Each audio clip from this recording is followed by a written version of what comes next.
Hello there, and a very warm welcome to the second edition of the Innovation Awards, proudly organized by Habitat for Humanity and our partner organizations, the Hilti Foundation, Whirlpool Corporation, and the EU-funded Switch Asia SCP facility. My name is Carissa Seed. It's a great pleasure to be your MC.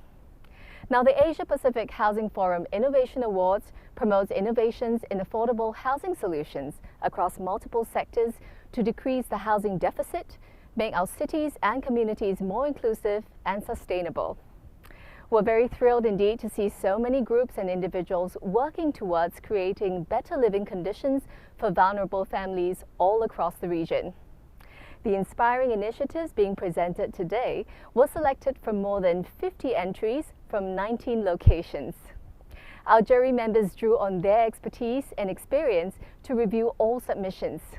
And after careful deliberation, they have shortlisted the top 12 most innovative and impactful initiatives across 3 categories. Now, these 3 categories are shelter tech, public policies, and inspirational practices. Now, each category will feature 4 finalists who will be pitching their exciting ideas to you, our live audience, and our jury. One winner will be selected for each category, and they will receive US $5,000 to expand their project or initiative. And apart from the category winners, there are also 3 special awards called the Sustainable Consumption and Production Awards, or SCP Awards for short. And this is sponsored by EU-funded Switch Asia SCP facility. Now, this special award will be given to the finalists scoring the highest in sustainability for each category. And our category award winners, as well as our special award winners, will be announced at the closing ceremony on December 9th, so please stay tuned. And what will our format be like for today? Now, the 4 finalists in each category will each get to pitch their innovation to our live audience and our judges, after which they will be followed by a 5-minute question and answer segment from our judges to the team members. And you, our audience, can then vote or even score your favorite initiatives of each category. All you need to do is simply scan or click on the QR code that you see on the screen to do this voting. For now, let's watch some highlights from our previous Innovation Awards from the 7th Asia Pacific Housing Forum. Let's have a look. The Asia Pacific Housing Forum is a great platform to host the Innovation Awards because it's really about bringing together different innovations, partnerships, and collaborations and taking them forward throughout the region to promote best practice in resilient and affordable shelter. The Innovation Award really helps bring us actors into this field that probably wouldn't be recognized otherwise. And it's going to be completely new inventions. I mean, new materials that we haven't seen before, or new machines.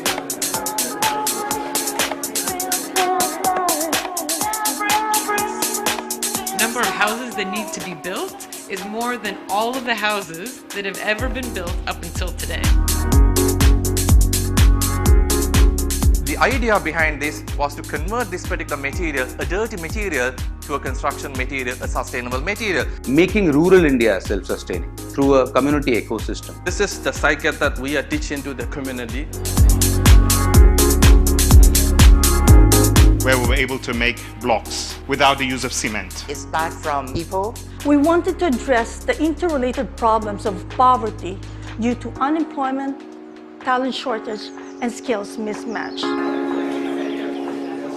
We have received good inputs from judges, and I see there is a possibility wherein we can take this, scale it up in a big manner. We look for startups that engage in innovation and in new technologies, and I've seen some very nice examples during the jury pitches. All processes in nature are self-sustainable, are resilient and circular, and that's the innovation that we're taking to builders and architects. We have built India's first 3D printed structure, creating that circular economy model. What if I told you you could grow your own house?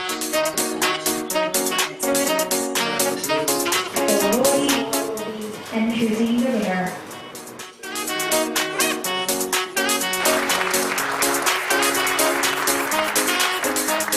it's very encouraging. Especially there are other members and other co-founders in the team who are so much more experienced, but they're really giving us the opportunity to come out and present the work. The Housing Forum is really about collaboration and taking new ideas forward so that resilient, affordable shelter is scalable throughout the region.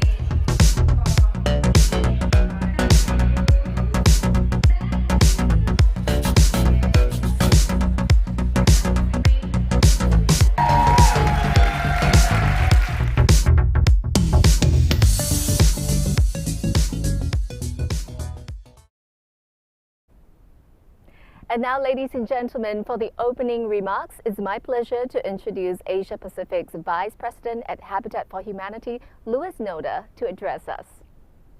Innovation Awards finalists, jury members, partners from the Hilti Foundation, Whirlpool Corporation, and the European Union-funded Switch Asia Sustainable Consumption and Production Facility. Ladies and gentlemen, it is my honor to welcome you to the grand premiere of the Asia Pacific Housing Forum Innovation Awards. My name is Luis Noda. I am the Habitat for Humanity's Vice President for Asia and the Pacific region. The Innovation Awards identify, celebrate, and promote housing-related solutions worthy to scale for impact as determined by a jury. Evident from the submissions we received, there are numerous groups and individuals who are forging a path towards decent and sustainable housing to create better living conditions for the vulnerable and marginalized segments of society. The submissions were truly inspiring and innovative. The initiatives being presented today were selected from more than 50 entries and reflected the high caliber of the projects submitted. At this time, I would like to acknowledge the contributions of our dedicated jury members. They drew on their expertise and experience to review all the submissions. After careful deliberation, they have shortlisted the top 12 most innovative and impactful initiatives. Thank you, jurors, and congratulations to all 12 finalists. Today, these 12 innovators, 4 from each category, shelter tech, public policies, and inspirational practices, will pitch their ideas to a live audience, and the jury, aiming to be a winner of the Innovation Awards.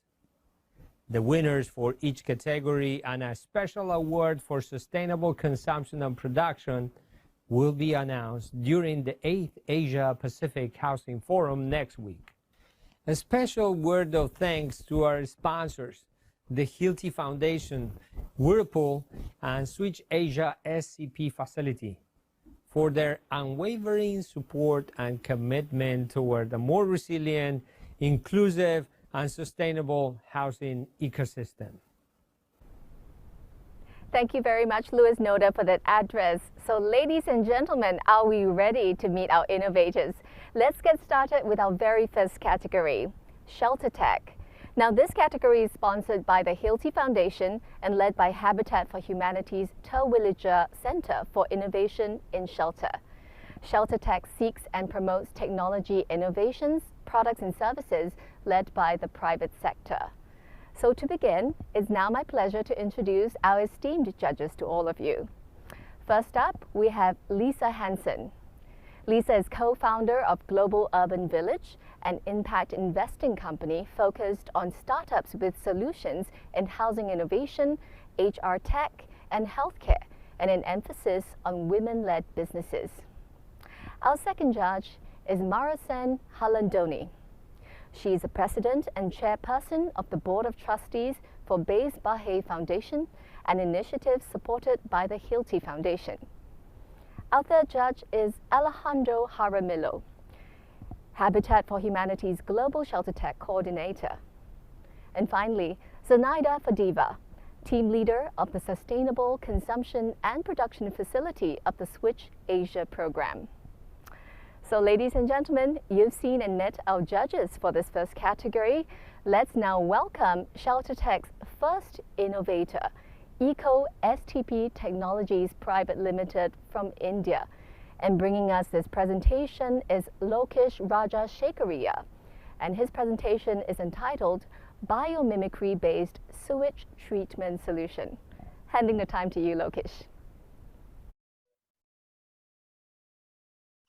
Namaste, this is Lokesh from Eco STP Technologies, a zero power, zero operator, zero chemical sewage treatment technology company. Let me start with a small story. I stay in a city called Bangalore, where I stay very near to Bangalore University campus, where a beautiful river flows by called Rishpavati. Once while driving down, I told my son I used to swim here. He said, "Are you sure, Dad? Weren't you smelling?" So that's when it hit to me that what are we losing out? My son doesn't even know that what a pristine river looks like. In fact, United Nations says 80% of wastewater is let into lakes and rivers without being treated. Our own minister says 70% of sewage treatment plants are dysfunctional. Of course, it is more than that. Why is it so? Today, 99.95% of sewage treatment technologies uses a conventional sewage treatment technology, which is nothing but you blow air through the fecal matter, allow the water to settle down, and take the clear water out. You need electricity, you need bar screen, you need air diffuser, you need bacteria. So with all this, is it a right solution? We don't know. Nature always had solution for all our problems. So can we use biomimicry? Can I copy nature? If you look at the picture here, earlier bullet trains used to make a lot of noise, but when they copied the frontage using the kingfisher bird's beak, the sound became zero. Likewise, Eco STP's inspiration is digestive system of cow. Cow stomach has got 4 chambers called rumen digester. What we have done is we have cleverly copied the same thing, and Eco STP has got 4 stages, and it's a patented technology. So water flows through all these chambers by gravity, and what you get is clear. You put bad water in, you get clear water out. So the most importantly, you can reuse the water within the community, and you don't have to worry about wastage of water. Essentially, most important aspect is peace of mind, because you're using locally available material and locally available labor to do the entire structure. This is how the structure looks like. Basically, it's a civil structure where you have series of walls and baffle pipes where the water flows through. But once it is done, it looks very beautiful. Basically, we have built it below a car parking, below a children's play area. This is a picture of a school in front of a driveway. It's a biophilic design. What are the benefits? Essentially, you don't need power in our case. You don't need operators, no odor. Your return on investment is less than 2 years. And the most important aspect versus a conventional is you don't need 30% of load, which means every 10 houses, 3 houses should be always functional. In our case, no. Even one STP, toilet is being used, my STP works. So there is no noise, there is no huge risk of pathogens, there's no operators required. A lot of benefits using Eco STP. As we speak, we have 100+ projects across 17 states in India. Some of our key customers are Janadar, Tata Steel, BHEL. And in terms of social impact, what we have done, we currently have saved close to 472 million liters of water and continue to do so. Around 811 megawatt hour of power saved, which is a huge carbon saving for us. In terms of scalability, yes, there is a huge opportunity of close to 4.3 billion. We can design an STP from 6 kiloliters to 1 million liters a day, very easily replicable using local labor materials. We plan to reach 500+ installation in next 2 years, and also collaborate and partner with other Asian countries like Bangladesh and Indonesia. We are recognized by United Nations. Of course, out of 17 SDGs, sustainable goals, we meet almost 6. Some of them are clean water and sanitation and good health and well-being. We are mentored by Biomimicry Institute, Montana, and Royal Academy of Engineering, London, and our design has been displayed in Museum of Design, Atlanta. Close to 14 CEOs have given testimonials on YouTube. Some of them have said we are like Tesla, we are 70% cheaper. In fact, in conclusion, is taking the entire sewage outside the town and building a centralized sewage treatment solution using huge electricity and operators a good solution? Or can I do a decentralized solutions like EcoSTP, which is more eco-friendly and can be done at a decentralized community level? A good solution is what we need to think. Think 7 generations ahead and decide whether the decisions we make today would benefit our children's 7 generations into future. Thank you. Thank you, Lokesh, turning sewage into gold. And now we're going to begin our 5-minute question and answer with our judges. For our judges, please use the form you've been given on hand for your scoring metrics. And for our audiences, your voting is now open. You can start to score the team's presentation by accessing the QR code. For now, I'd like to invite Lokesh Rajashekaria and Tarun Kumar to meet our judges for the question and answer.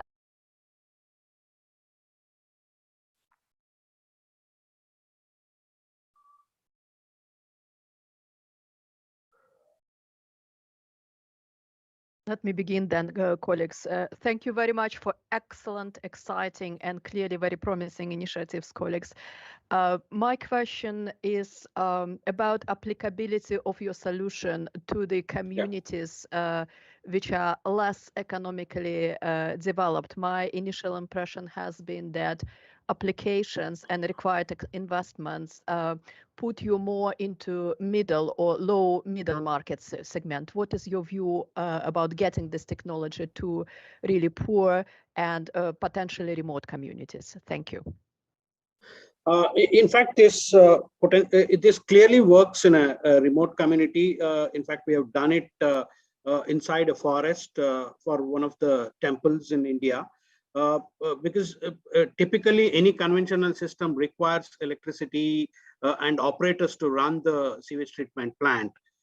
In our system, there is no requirement of any electricity, usage of chemicals, or operators to run. So it's a one-time investment, and our system works for generation. So this is the best solution for where you don't have to depend on a grid or operators, or you need any OPEX to run the sewage treatment solution. And just to add, this is more a septic tank, right? It's more so what we are telling to the lower community who can't afford is convert your septic tank to EcoSTP. It's same thing. It's cement, steel, labor, and sand.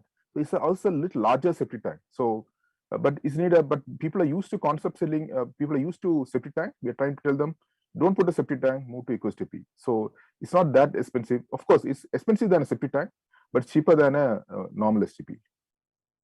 Straight. And you can definitely reuse the water. Yeah, just a follow-up to Zenaida's question. Again, yes, it's a very interesting idea and innovation, turning dirty into clean. But just to follow up, in more low-income communities, how large would an investment need to be? Are there any maintenance costs? Of course, you say that there are no electricity required, but is there a maintenance cost to ensure that the water that is released continues to be clean?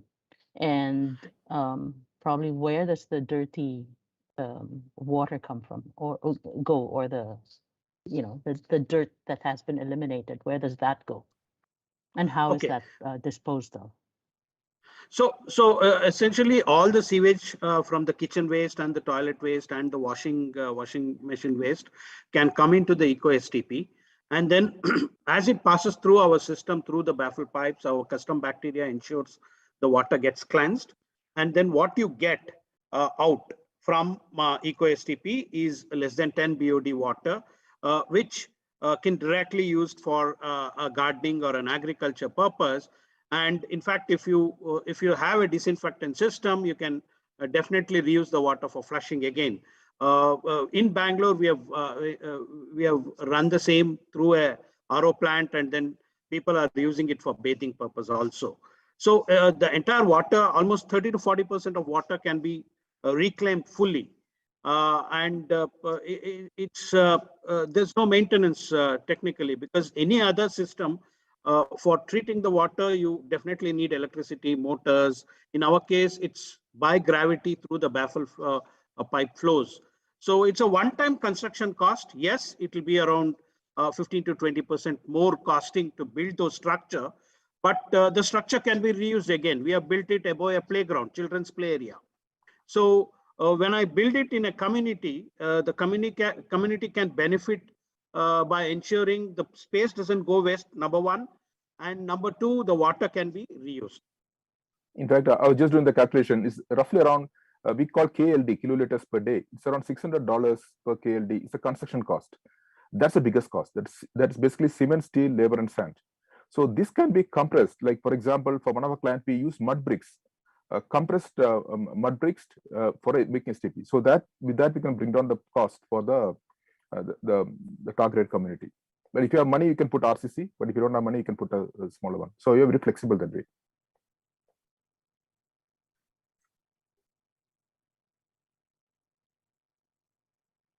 Oh, we can't hear.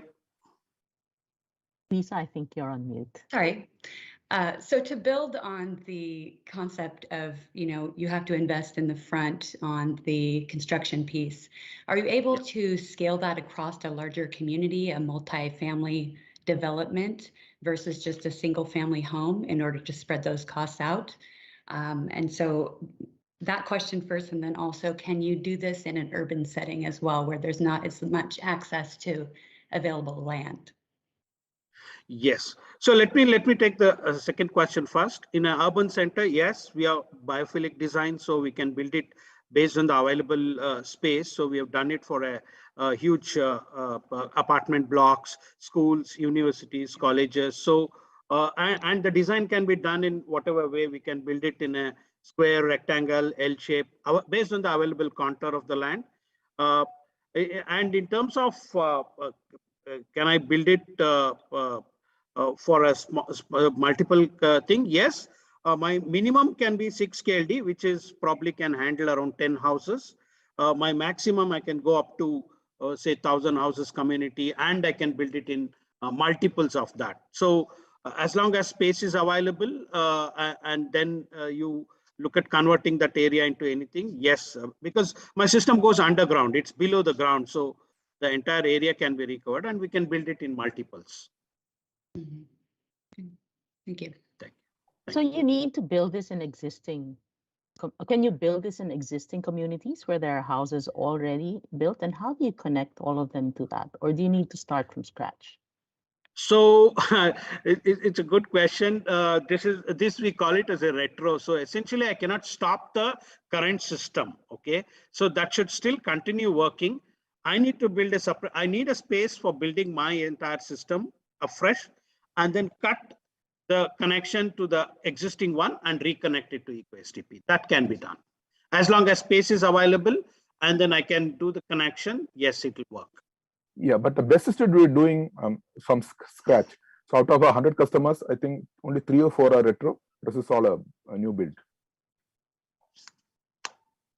I know we're out of time, but I just have one short question, and I just wanted to ask, how easy has it been to convince local governments to implement this kind of new technology? And what kind of feedback have you received back from them?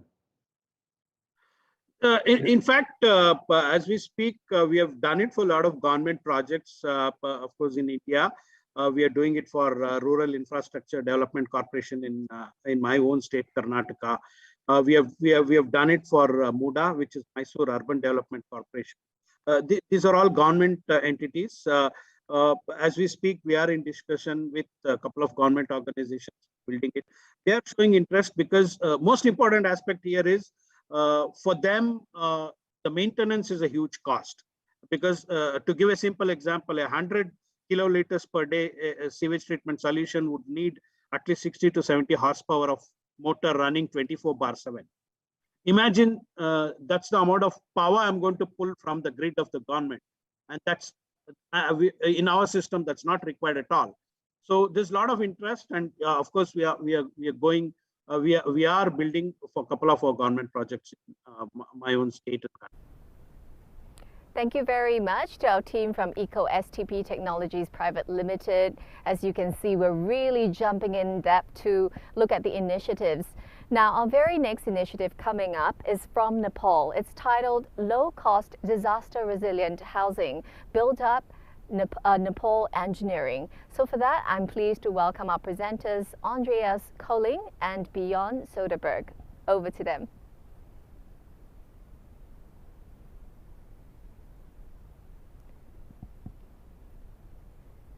Let's now give the time to our presenters.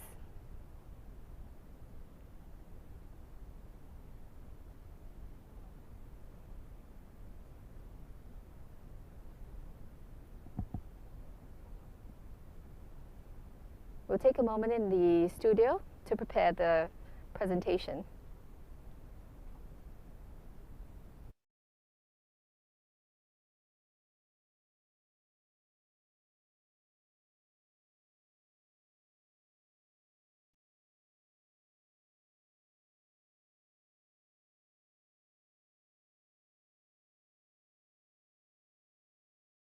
Okay, hello everyone. I hope you can see our presentation well. I'm the director of Build Up Nepal. My name is Andreas, and I'm very excited to be here today.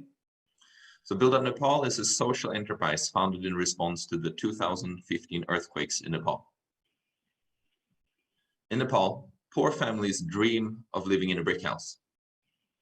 But due to costly transport and large amounts of cement in fired brick construction, very few can afford it. Demand for fired bricks is growing rapidly, but it is a major climate issue responsible for 37% of carbon emissions in Nepal, child labor, and massive air pollution. This is unacceptable. Build Up Nepal's mission is to make sure that bricks and housing is eco-friendly and affordable for all. We believe that the best way to build low-cost housing is to use local materials and to empower local entrepreneurs. We specialize on CSEB, compressed stabilized earth bricks. This is a recognized disaster-resistant technology, but it is uniquely effective in rural Nepal, where roads and infrastructure is very bad and underdeveloped. The CSEB bricks are made in the village by compressing local soil and sand with just 10% cement in a manual machine.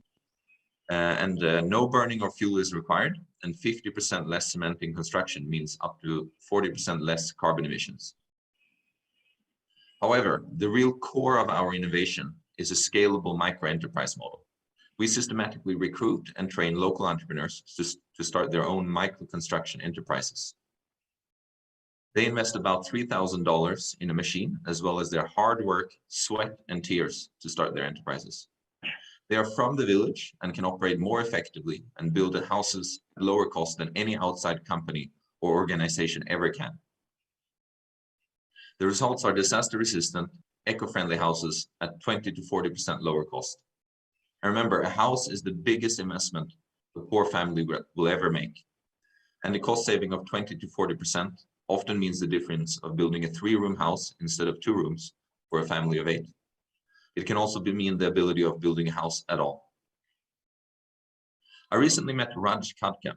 He's a driven youth entrepreneur from Dadi, one of the earthquake-affected districts in Nepal. It was really, really inspiring to hear his story of how he has built more than 100 houses in the last 3 years, employing 10 people, and becoming a true role model for other youth that are thinking of migrating to cities or abroad for work. And with that, I would like to hand over to my colleague Björn. So Build Up Nepal is a social business. Our concept is that we sell machines and training to local entrepreneurs, and then we work to help them succeed in their business. We also work as an implementation partner for NGOs and INGOs in their housing project to build with more impact. This is how the model actually works. So the entrepreneur buys a machine and hires local people from the village. They produce bricks and they build houses. The houses are all paid for by the families, and on average, an enterprise builds 10 to 20 houses in a year. Most enterprises return their investment within the first year. Build Up Nepal, we are working to help each enterprise succeed. We train them how to make bricks, how to maintain and repair the machine, how to build earthquake-resistant houses. Our engineers come regularly for quality control, and we work to promote the technology, raise awareness, and provide business support to the enterprises, essentially creating the ecosystem around them they need to operate. We also collaborate a lot with NGOs and INGOs, and we use project funding to build houses for the most vulnerable families in the village. Also to fund the masons trainings and quality support actions, to support especially poor women and youth entrepreneurs so that they can also start this business, and to replicate the model in new areas. The result is financially sustainable enterprises that's building affordable earthquake-resistant houses year after year. Poor families in Nepal dream about living in a brick house. Our technology makes it affordable, and our micro enterprise model makes that scalable. And that's the core of our innovation. Until date, we have supported 300 entrepreneurs to build more than 6,000 houses, creating 2,900 jobs and saving 57,000 tons of CO2 emissions. And we are now working to scale our model across Nepal and South Asia. Nepal alone produces 5 billion bricks each year, and our goal is by 2025 to replace 10% of fired bricks by building low-cost housing. And the opportunity is huge.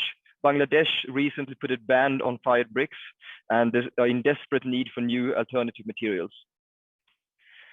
We're a diverse team who has all come together for one common goal, to make safe houses affordable for all. Thank you.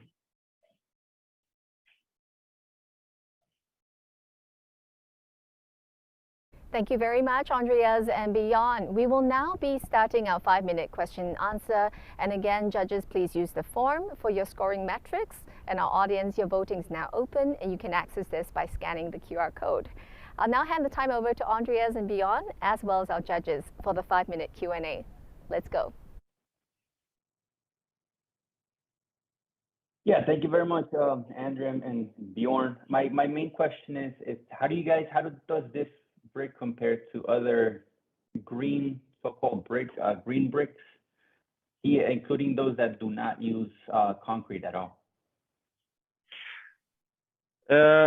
How they compare? The main thing is that we don't know. There's not so many other such bricks without concrete in Nepal. Main thing is that our bricks are earthquake resistant and cheaper than the alternative. And what we also know is that people in Nepal have a very strong preference for bricks and concrete. So the fact that there is concrete in them is something that makes them much more socially acceptable.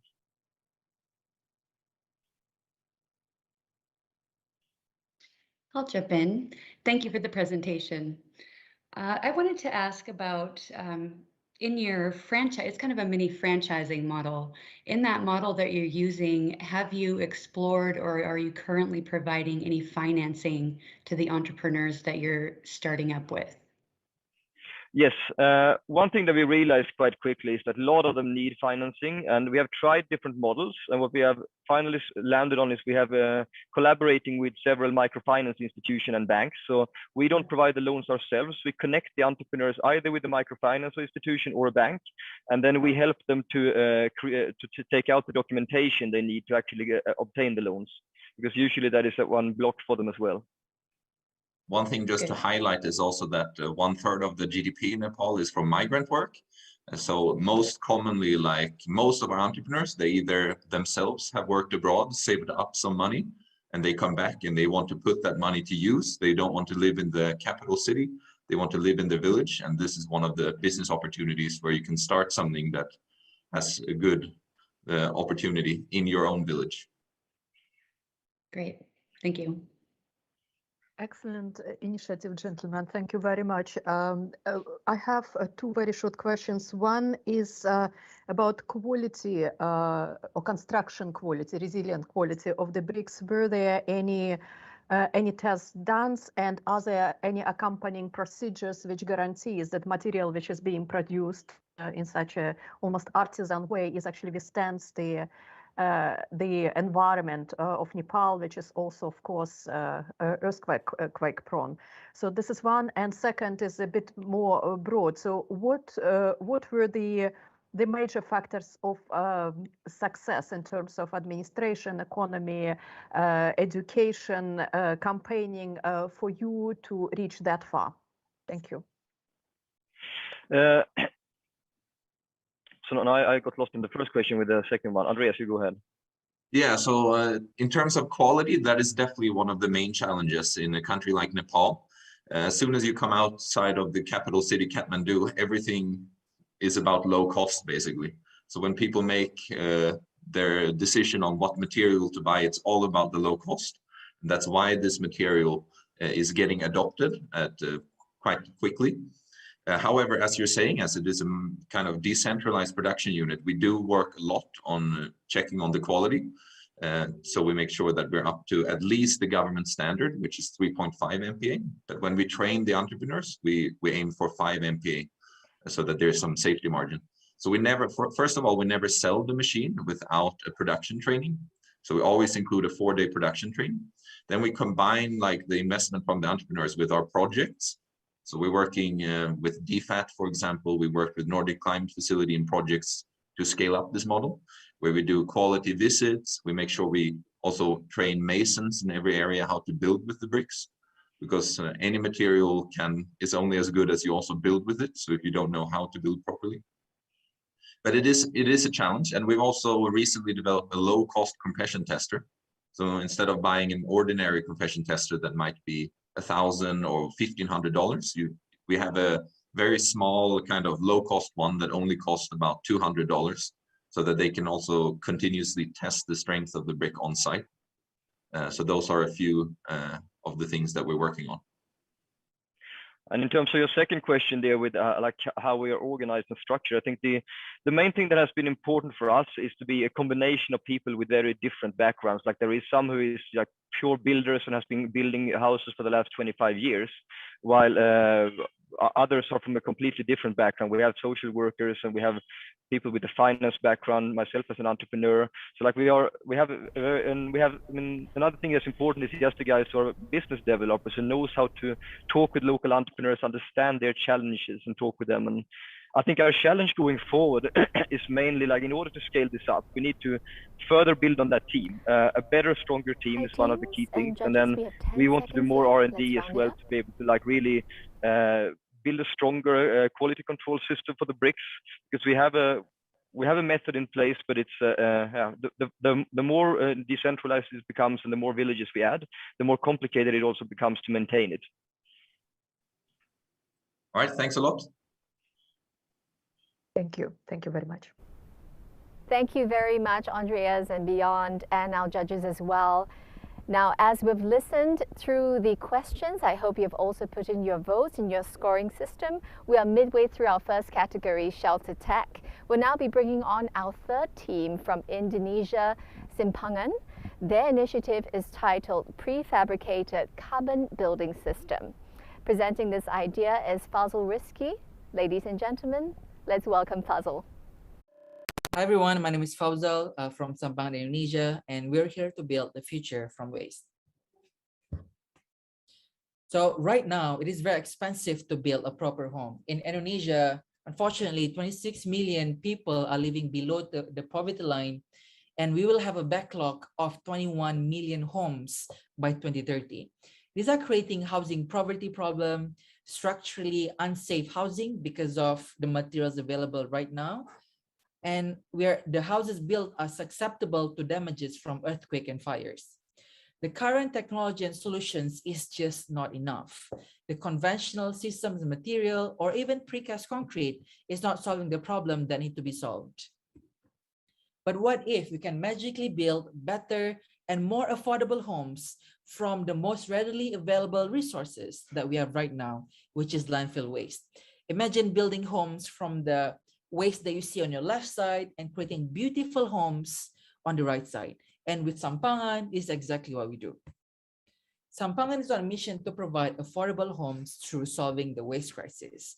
And we're doing this using the technology that we call the Magic Box, where we're converting all kinds of waste without the need to be manually sorted into sustainable materials that we use in the downstream industries such as construction. So the way it works is we're using a technology called carbonization technology. We're using heat radiation that convert waste into the products. Imagine rice cooker, and that's exactly how it works. The heat converts the waste into the products. So the technology is proven to be clean and a safe process. And we have been certified and patented in Indonesia. And this is how it works. We take in waste from multiple sources, from landfills, municipalities, industries, agriculture areas, and we process them at our Sampangan Zero Waste Hub, where from this process, a lot of products are created, including activated carbon, which is our main component to create new technologies and products for the housing industry that is stronger and more affordable building material. And from this, we are creating prefabricated carbon building system that comprises of precast beams, precast partition walls, precast wall panels, and as well as foundation blocks. And we are stitching all of this together using a modular system and that is faster and safer to build. The advantages of our technology is that it is 40% cheaper than the existing solution. It is safe to be built by layperson. It can be built in a very fast manner around within a week for the main structure, and it's lighter, so which means that it can be handled easier. It is also earthquake and fire safe, where from activated carbon that have the tensile strength and fireproof properties, and they also have zero waste and circular economy like technology. So we're addressing from our technology SDG number 1, no poverty, SDG number 11, sustainable cities and communities, SDG number 12 for responsible consumption and production, SDG 13 on climate action. We're addressing a very big market size of 71 billion US dollars in the context of housing market in Indonesia. And we have been proven commercially to be able to execute because we are able to grow 20x by 2030 with 400,000 in revenue. So we are building pilots already, and we are on schedule to build 120 houses in Aceh by next year. We come from multiple different background and experience, myself handling the business development and finance strategy. I came from banking and financial technology industry. Hannah from architecture, there's responsible for the product design. Dr. Ishani coming from biochemical engineering experience with multiple international awards. That's responsible for the science behind our technology. Aldi from business management, and he's also a property developer himself. So the team is fully equipped to address the market and the problem that we're trying to solve. We also have been proven with certification from the Environment Ministry and multiple international awards from reputable local universities and international labs. And we have been trusted by multiple international organizations that have been partnering with us to do multiple projects. So if you want to create a zero waste world where everything is converted back into value, solving the waste crisis while providing affordable homes, let's talk and let's collaborate. Thank you so much. A big thank you to Fazil for that presentation. And now we will be commencing the 5-minute Q&A with our judges. Our judges will be scoring based on the forms that they have on hand. And our audience, you can continue voting and scoring our participants by accessing the QR code that you see on your screen. For now, I'd like to invite back on screen Fazil and Hana Purnawarman to meet our judges in a 5-minute question.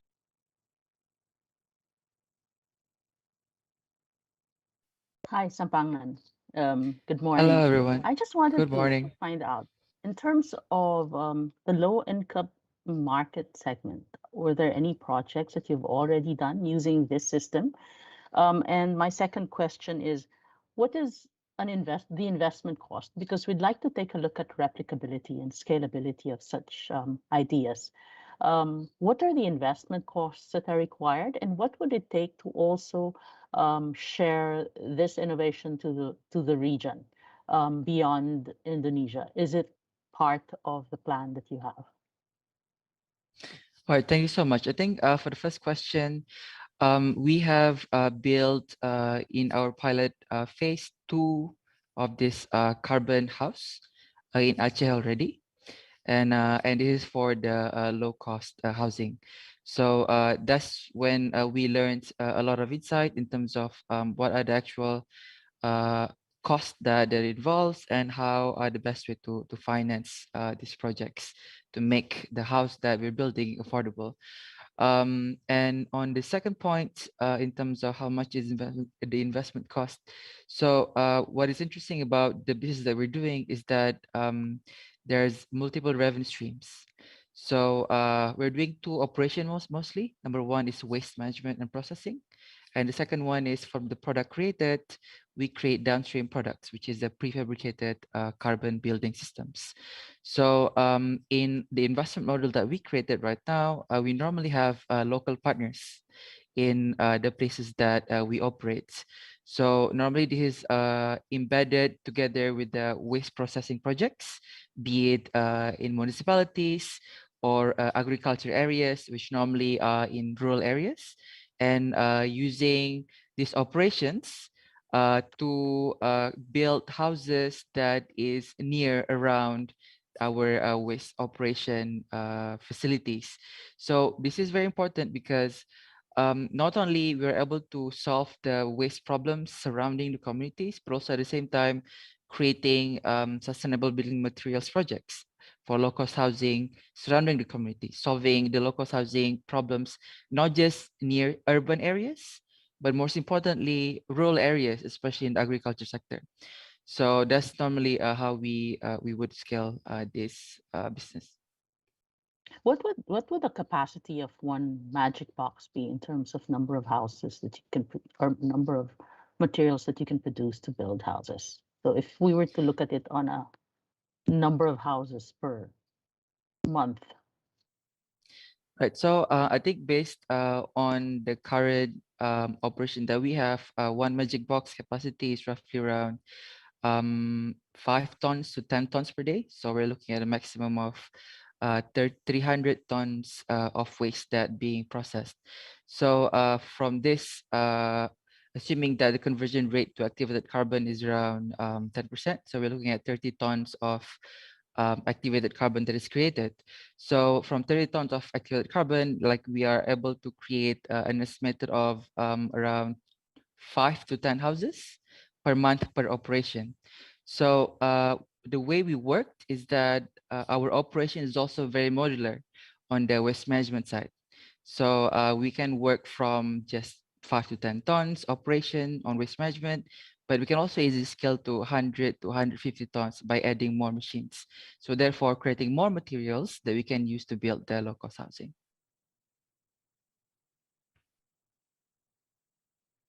Thank you. Hi, Fazal. Nice to see Hello. you.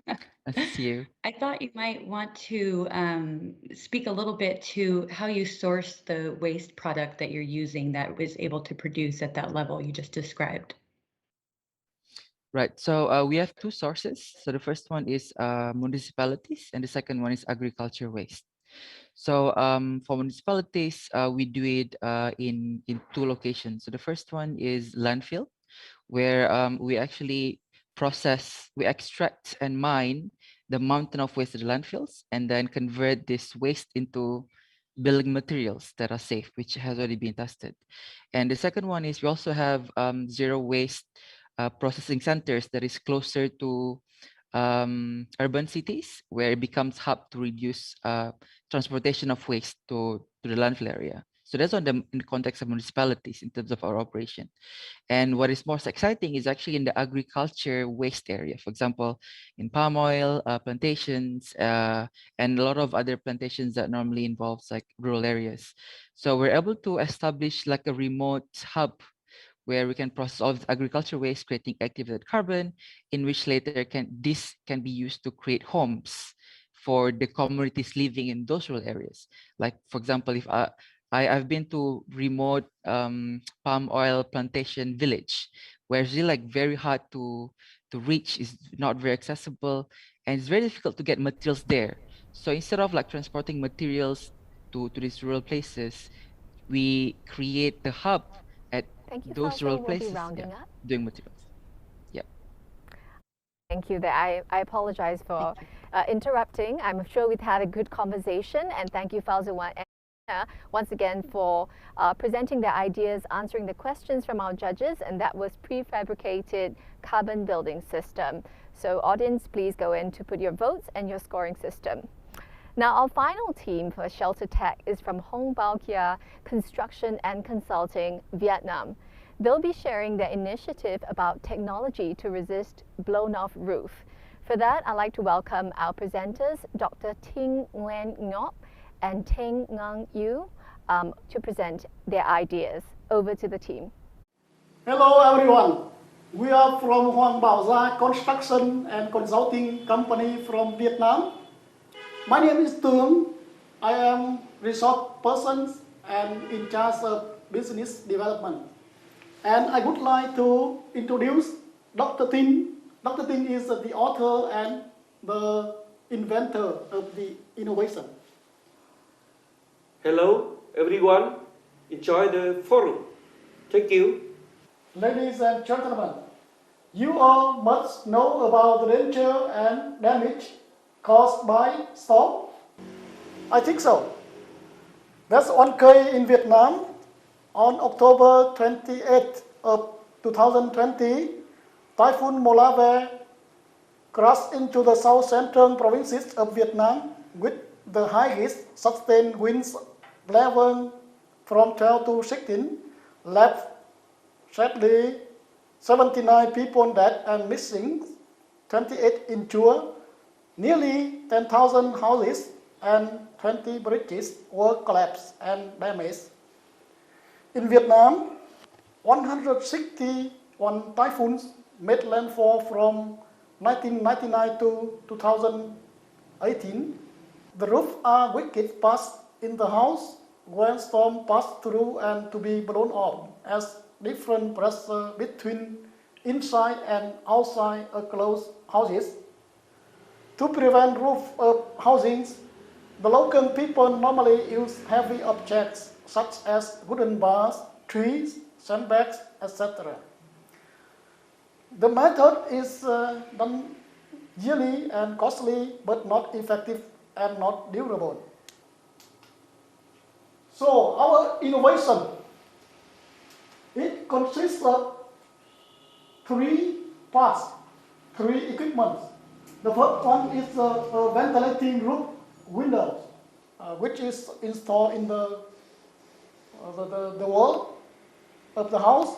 The second is a ventilating ridge tile put on top of the house.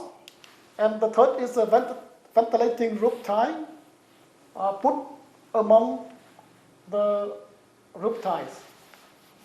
Our initiative is highly innovative and effectively replaced the old methods.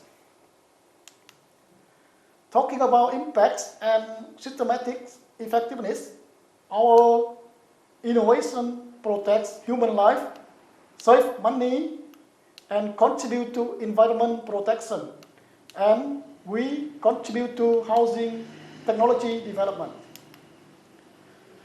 Referring market potential, our potential clients are around 1 million households in central region of Vietnam, accounting for 20% of total households and high proportion of households in other countries in the ASEAN Pacific regions. Our targeted indicator is 10,000 clients for the next 5 years and 100 clients for the next 10 years.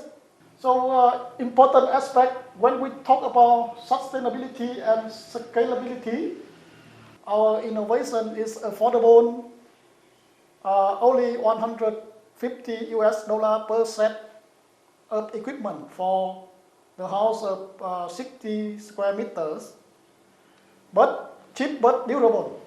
Our business model ensures sustainable business growth by creating the competitive value chains for Ngọc Linh solution.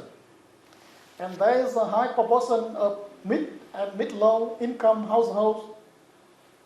They find our technology accessible and affordable. Our innovative technology is potentially scalable to other countries in ASEAN Pacific regions, such as the Philippines, Southern China, and Chinese Taipei. Our technology is innovative and financially, socially, and environmentally feasible. Ngọc Linh's initiative surely has great contribution towards the affordable housing segments and sustainable development goals in the ASEAN Pacific regions. The last but not least, we are looking forward to cooperate with business partners, public sectors, and international organizations to further promote our innovation in the ASEAN Pacific regions. Thank you for your attention. Thank you very much for that presentation, sustainability and scalability. Now it does bring us to the 5-minute question and answer with our judges. Our judges know by now to use the form for their scoring metrics, and audience, by now you should have voted and put in your scoring systems. You can access this by scanning the QR code. I'd like to invite Dr. Ting Wang Nyop and Ting Nguyen Yu to meet our judges in a 5-minute question and answer. Let's start our question. Hi, good morning. I'll take this one. I just wanted to get more detail into this scalability plan and how you plan to reach those 100,000 homes in the next 10 years. Yes, thank you for the good question. For the scalability, we have business plan that we will, based on our internal resources, from our available resources, and also we work in the form of value chain promotion that we cooperate with the local distributors, the construction material shops, and we also work with the companies that are designing the houses, and also we invite some advisor from construction universities and institutions to cooperate with. So in the form of connecting and strengthening business links within the value chains, from designing and construction materials and also materials distributions. So we work together. Thank you. How many houses are you doing now on the average? Just so I see how you're going to get to. Yeah. Also very good question. That so far we have 3 equipments, as you know, 3 type of equipments, and we have installed in 12 house, different type of house, the tie roofs, tall and iron steel roofs. So 3 type of houses already installed, and we already examined with one storm last year. Yeah. So our innovation helpful to and can avoid the roof blown up already. Thank you. Hi, thank you for the presentation. It sounds like you're in sort of a prototyping stage with just a few test houses so far. Have you done any kind of testing outside of the 12 houses that you mentioned in any kind of lab environment or with specialists? Oh yes, our technology is based on the studies of Dr. Ting. Dr. Ting, he studied the tornado, about tornado. So he got a qualification, engineering doctor, philosophy doctor. So based on that, he developed the technologies, and we are recognized by the Science and Technology of a Ministry of Vietnam, and we have a certificate for that. And Dr. Ting also attended several international and domestic workshops to present his invention and innovation. Thank you. Great. Thank you. Yes.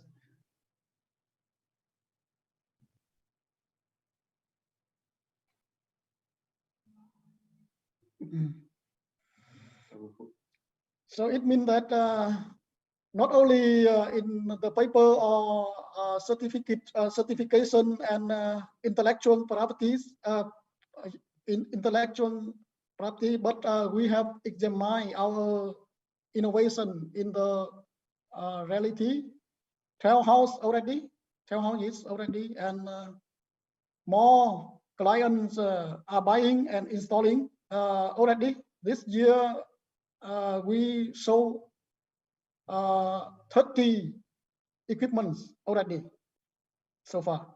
30 houses are installing. in Great. process. Yeah, thank you. Any feedback from your initial clients on the product? Yes, actually, many investors, potential investor in the regions, and also the construction materials agents. They are keen, and they contacted. They have contacted us to be their business partner. I have a And very is the- quick question, sorry, go ahead. if possible. So, who are the most active of your clients? Who is most interested in your products? Are there private households, municipalities, corporations? Who are most interested? Yes, as I just mentioned, actually there are two type of organization. The first is construction materials distributors. They sell the irons, steels, ties, so that they are keen to work with us to be the agent, the agent, our agent for distribution channels. And the second one is construction designing companies. Thank you very much to our teams. I'd just like to interject at this moment to say we're rounding up the 5-minute question and answer. We truly appreciate the heart that's been put into the presentation and question and answer, and thank you to our judges for the questions as well. What an exciting start to the Innovation Awards, ladies and gentlemen. Thank you to all our 4 teams for their presentations, and to our judges for allowing us to examine and understand each initiative with more depth. Our audience as well, thank you for listening intently and for putting in your votes and scores for your favorite initiative. Ladies and gentlemen, this rounds up our first category, Shelter Tech. We'll now be going for a very short break. Please do come back by 10:10 Bangkok time. And if you haven't voted, you can use this time to do so by following the QR code on your screen. For now, ladies and gentlemen, I'll leave you to view our esteemed judges that helped to shortlist our finalists out of more than 50 submissions. See you shortly.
Hello there and welcome back, ladies and gentlemen. I hope you got a good stretch, and now we're ready to announce our second category of today's awards, public policies.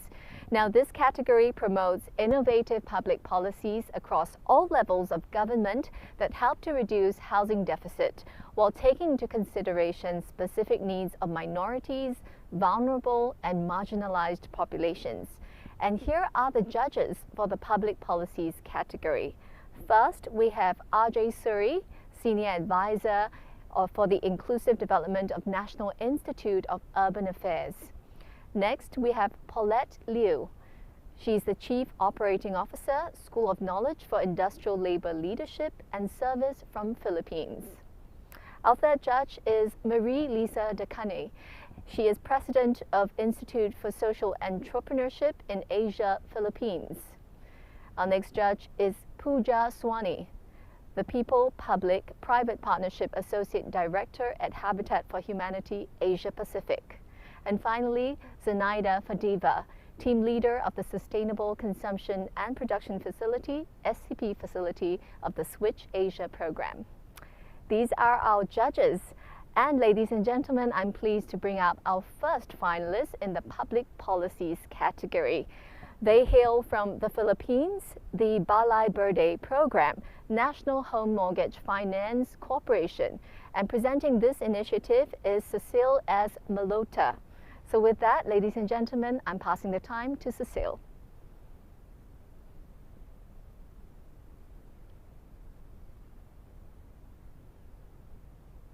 Backlog of 6.75 million units as of September 2020. With a rapid population growth, this could balloon to 22 million units by 2040. As the third most disaster-prone country in the world, housing displacements due to natural calamities will further greatly aggravate the housing backlog. Decent and affordable housing is the dream of all Filipinos, a house built to protect their families from the elements. But the majority of homes in the Philippines are constructed without regard to sustainability or the preservation of the Earth's resources. As cities continue to grow and temperature continue to rise to dangerous levels, it becomes important for the real estate and financial sectors to lead the way in terms of sustainability. With this in mind, NHMFC has created the Balai Berde program to extend green financing to developers who construct sustainable, environment-friendly, and disaster-resilient homes.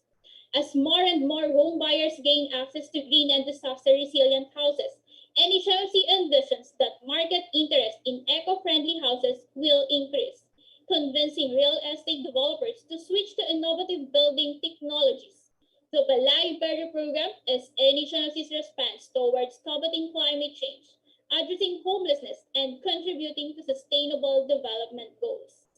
Housing plays an important role in the socioeconomic development of the country as it stimulates related industries, solves social problems, and expands investment opportunities. The COVID-19 pandemic has crippled many economies. Investors and shareholders are no longer just looking at the profit side, but also considering the sustainability aspects of a project or business, such as employee health and safety, client welfare, and economic viability. While the pandemic has placed significant stress on the economy, NHMC has ensured that its borrowers and clientele were temporarily relieved from the pressure of paying their monthly housing loan amortizations through payment moratoriums, grace period, condonation, and restructuring schemes. The Balay Verde Bands is another demonstration of NHMC's commitment to leadership and innovation in green financing. The Balay Verde Band is a green band that will provide investors with the opportunity to make sustainable investment for the future by supporting green and sustainable homes duly certified by green building certification bodies.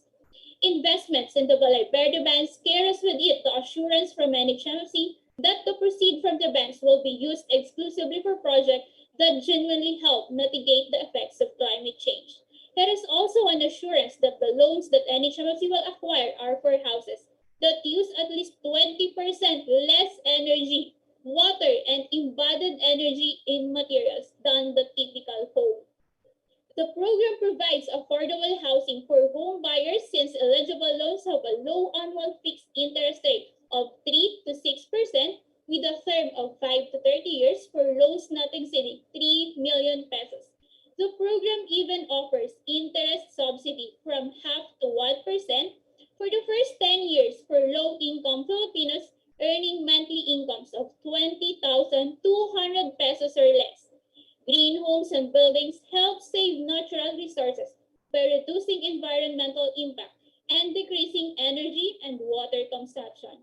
They also have economic and social benefits by creating jobs, inspiring growth and innovation in the local community, enhancing health and comfort, minimizing strain on public infrastructure, improving overall quality of life, reducing operating costs, improving occupant productivity, and enhancing profits.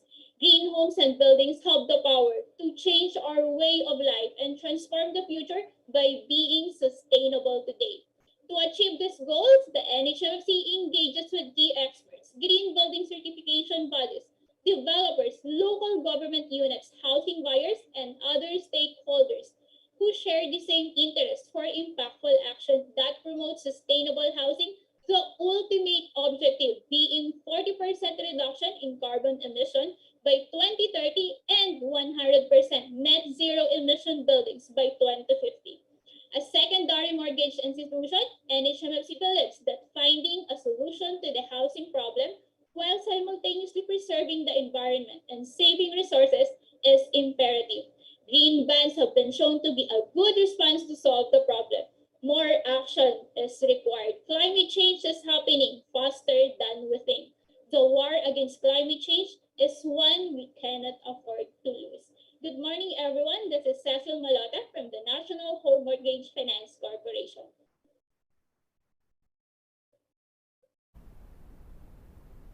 Thank you very much to our team for that presentation. This takes us now to the 5-minute question and answer with our judges. Our judges have the forms on hand for the scoring metrics, and our audience voting is now open, so please access this by scanning the QR code. I'd like to open the time now to Cecile and Princess Riza G. Ong to meet our judges for the question and answer. Let's start. Good morning. Let me begin, my big colleagues. Good morning. Thank you very much for excellent innovative initiative and for bringing it to us. A quick question about reaction of the financial institutions to your initiative. So what is current reaction and current response, and are there any additional trends or openings which you see based on the initial experience? Thank you.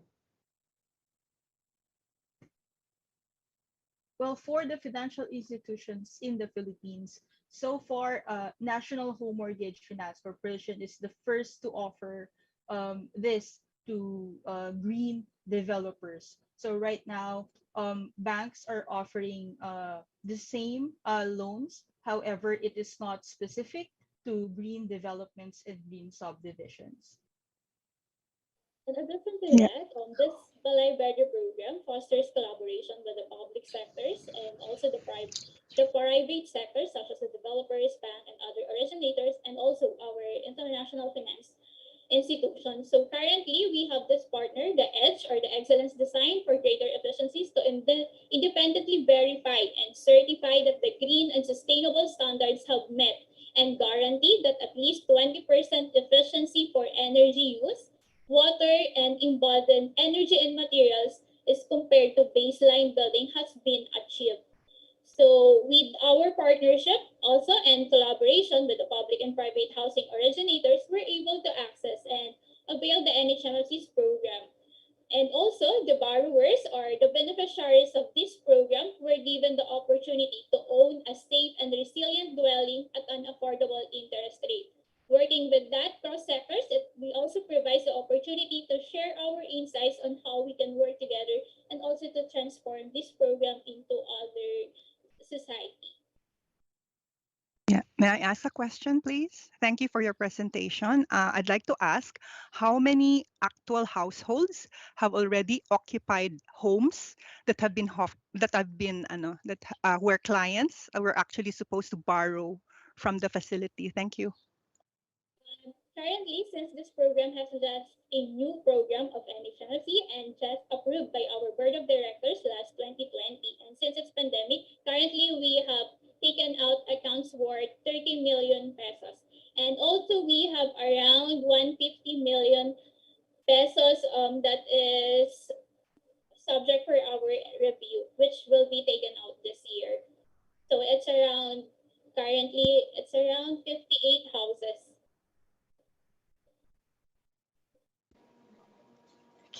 Okay. Just a follow-up on that, what are your long-term plans? Because I'm assuming this is a long-term project. So how are you going to approach more homeowners who would go in for this green loan? Thank you. For our long-term program, we will be issuing a green bonds.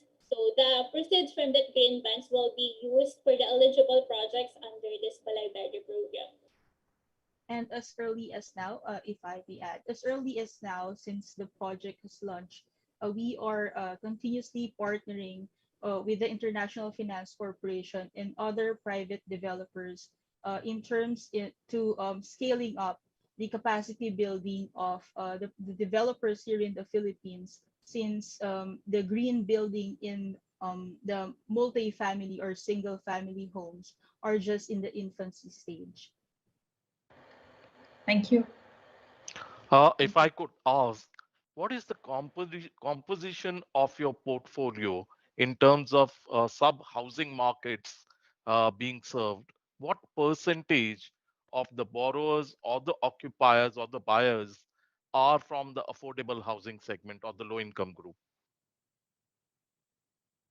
Well, we are targeting the middle income up to the lower end, the socialized sector of the society. So we are not specifying specific percentage for the middle, the low, and the socialized. So we are looking into a greater space from the middle income until the socialized sector.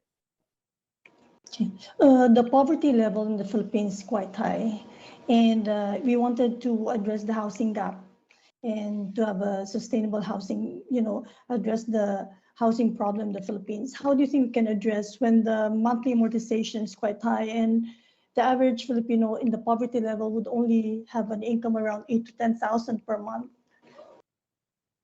And they might not be able to afford the monthly amortization for the loans? Do you have other programs to address this? We provide interest subsidy for those vulnerable and the low-income group. We have the marginalized sector. So we provide a 0.5% to 1% interest subsidy. Okay, that's Well, good. as you can also see, sorry if I may add, the interest rate provided by the Balay Verde program is already lower than the market rate being offered in the Philippines, which is in an average of 8 to 9%. So the program offers around 3 to 6% minus the subsidy that we'll be providing for the lowest of the lowest income. That will be a very great help for them to be able to secure their homes, which are resilient as well. All right. I hope we've answered the question as best as we can. I'm sorry to interject, but this is the end of the 5 minutes question and answer. Thank you once again to Cecile and Princess for taking our judges' questions. Now, ladies and gentlemen, as we take in our previous team, I hope that you've also done your voting in the forms. We are now going to bring in our next team from Punjab, India. They are represented by Anup Kaur and Shubhagato Dasgupta. Their initiative is about the Chief Minister's slum development program called Basera. So with that, I'm going to hand the time over to our team. Hello everyone, I Anup Kaur on behalf of Department of Local Government Punjab, India, and my co-presenter Shubhagato Dasgupta from our Knowledge Partner Center for Policy Research are delighted to present the path-breaking Chief Minister's Slum Development Program Basera. Our father of the nation, Mahatma Gandhi, viewed poverty as a form of social violence which deprives the poor of social and human rights. Property rights are the cornerstone of social and human rights. Urban slums are the most visible sites where social and human rights are denied. Slums lack access to basic services and housing, exposing slum dwellers to health and climate change risk. The COVID pandemic further exposed the disproportionate burden that citizens living in slums face, hence emphasizing the urgency for providing security of tenure and relief from the constant threat of forced eviction. Recognizing the centrality of property rights for slum dwellers, the government envisioned a slum-free Punjab. Pursuing this objective, it enacted a milestone legislation in April 2020, the Punjab Slum Dwellers Property Rights Act, and launched the Basera program. 13 public policy innovation power this program. Firstly, the policy framework incorporates innovation by rapidly developing an interconnected complementary framework using legal, financial, and implementation policy instruments in a consultative panels. The policy framework enables granting of property rights to all slum dwellers, whether on government or private lands, to ensure a truly slum-free Punjab. The program further innovates by deploying state-of-the-art technology, such as drone imagery and online survey tool to speed up the process and ensure scalability. The overlaying of revenue records on geospatial data ensures efficiency of the process, thereby ascertaining the land ownership to avoid any litigation. The multi-layer database created by integrating spatial and household data enables easy cross-referencing of slum dwellers, eligibility ensuring effective decision-making. With this, I will hand it over to my co-presenter, Mr. Shubhagato Dasgupta, to take this forward. Thank you. Building on this narrative, I would like to highlight some additional innovations in the program. The program adopts a community-centric approach, thereby instilling community ownership. As the eighth innovation, it ensures accountability and transparency by fostering partnerships across all tiers of governance through participation of elected representatives, local NGOs, and think tanks. It has a dedicated state team enabling efficiency in implementation. The program furthers women's empowerment by ensuring that the proprietary rights is in the name of the female of the household. The proprietary rights certificate in itself is innovative as it is heritable, mortgageable, and transferable after 30 years, making sure that the slum dwellers do not get stuck in a vicious cycle of poverty. The 12th innovation is the dedicated fund at the municipal level for urban infrastructure improvements. Last but not the least, Basera is uniquely designed to simultaneously address these issues across all city sizes, given that in Punjab, 50% of the slum dwellers reside in larger cities. These innovations are and interlinkages developed are globally replicable and scalable. The program has already received recognition by the national government, other state governments, as well as development partners. In less than a year, the program is fully operational with around 9,500 households accessing proprietary rights across 164 ULBs. A strategy to achieve a slum-free Punjab over the next 7 years is also in place. Based on the proprietary rights program, Basera will further upgrade slums, delist them, integrate them into the city fabric, thus achieving the sustainable development goal of making cities inclusive, safe, resilient, and sustainable. The proprietary rights will also serve as enablers for availing other rights, including decent housing, financial inclusion, education, healthcare, among others. The Basera program, with property rights for the poor at its center, demonstrates our conviction in Gandhiji's belief of a non-violent, inclusive, and peaceful society. Thank you.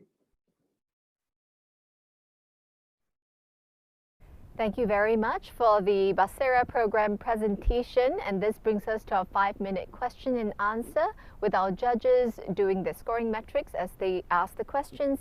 And to our audience, that voting is now open to you. You can access this by scanning the QR code. Now, I'll be taking the question and answer for this initiative.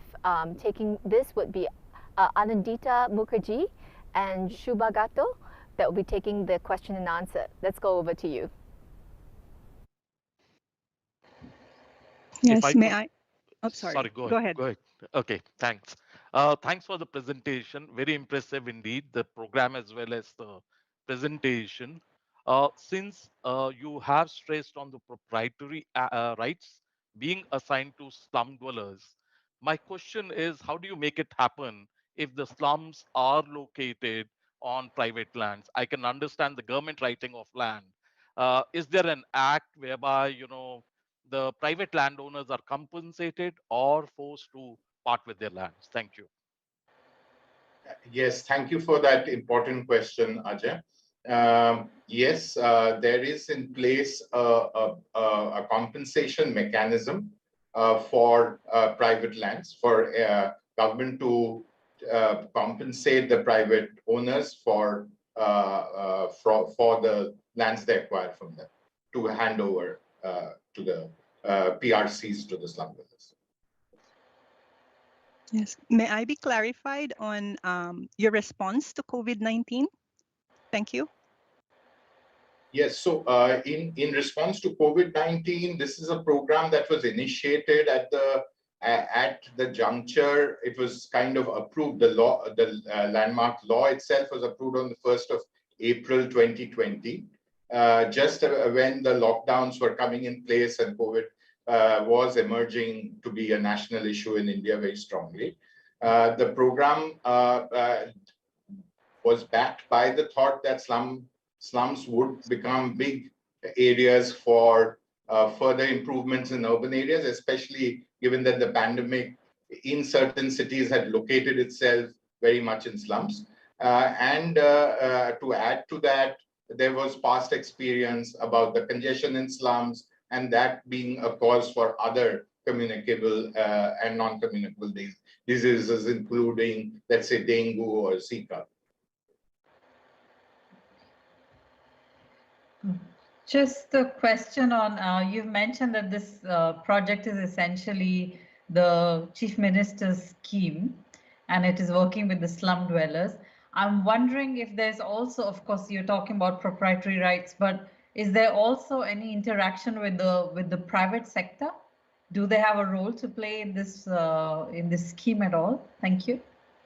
Yes, the private sector does have a role at two levels. One, in building consensus around the program very strongly, that they are included in many of these discussions at the city level. Beyond that, even funding support has been mobilized from the private sector through CSR. The drones that are mapping these cities, 164 cities, have been provided by the private sector in this case. Thank you very much. They are contractors to some of the program, some elements of it. And I'd like to know what your plans, I'm sorry. Sorry, go ahead. Go ahead. Yeah, I'd like to know what your plans are in scaling up this program and trying to replicate this in other areas of India, especially that this is funded by the government, local government. Yes, this is a provincial government program. So it operates across 164 local bodies, cities in the state. The national government has in place a housing program. What this program does is, however, fills the gap between the infrastructure assistance programs of the Government of India and the housing programs, because it does slum upgrading and provides infrastructure in slums as well as the land rights, which make the poor access the national government housing and infrastructure programs. Without this critical link, the slums are exposed to a lot of relocation under the current regime of programs. And so this program fits in very well within the national and the provincial ideas of scaling up. Across India, Odisha has, of course, been a pioneer in this approach. Before this, the Government of India tried to do a program like this at the national level. But what we are learning is that provincial level interventions of this nature have more impact and are more applicable. So provincial governments will need to take this up on their own. And it's being propagated to many.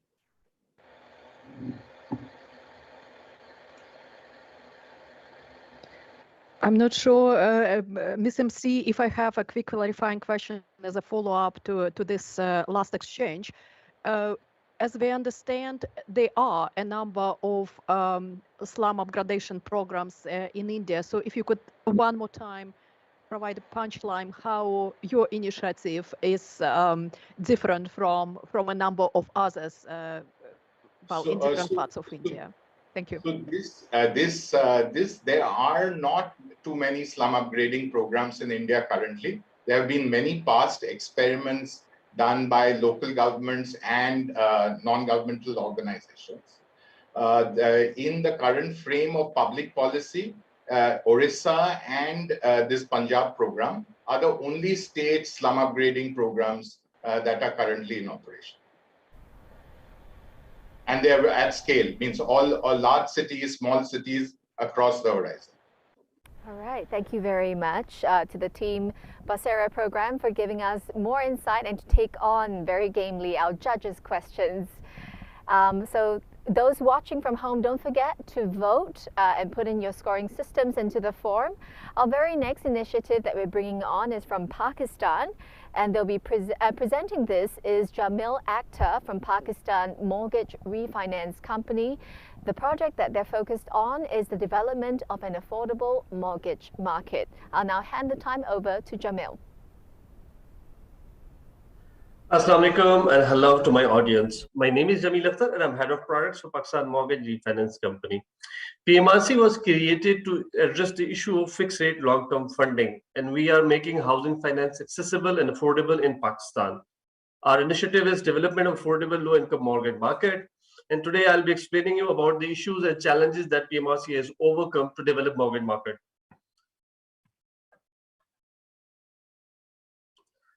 To start with, Pakistan has lowest mortgage to GDP, which is 0.3% and lowest in the Asia. There are many reasons behind it. One of the main reasons was because of the unavailability of fixed rate long-term funding, non-availability of the products, and interest of the primary mortgage lenders. We are facing the housing deficit of about 10 to 12 million, and where there are about 20 million homeless in Pakistan, which is 9.1% of the population. PMRC has came up with a very innovative solution to address these issues and challenges, and we have worked upon on the product side, risk sharing facility, capacity building, and on the environmental and social stability front. On the product side, PMRC has introduced fixed rate long-term funding, which has enabled PM primary mortgage lenders to write long-term loan for the low-income mortgages. And for the specific purpose of low-cost housing, we have designed a specialized product by giving them the criteria and the incentive to do the more affordable housing. Before that, the low-cost housing was almost non-existent in Pakistan. PMRC also focuses on the women ownership for the housing, and we are also focusing developer finance and green finance as well. In order to give a confidence to the primary mortgage lenders so that they can write more mortgages, PMRC has came up as a trustee has came up with a Sharia compliant risk sharing facility, and that is available in a both mode, conventional as well as Islamic mode.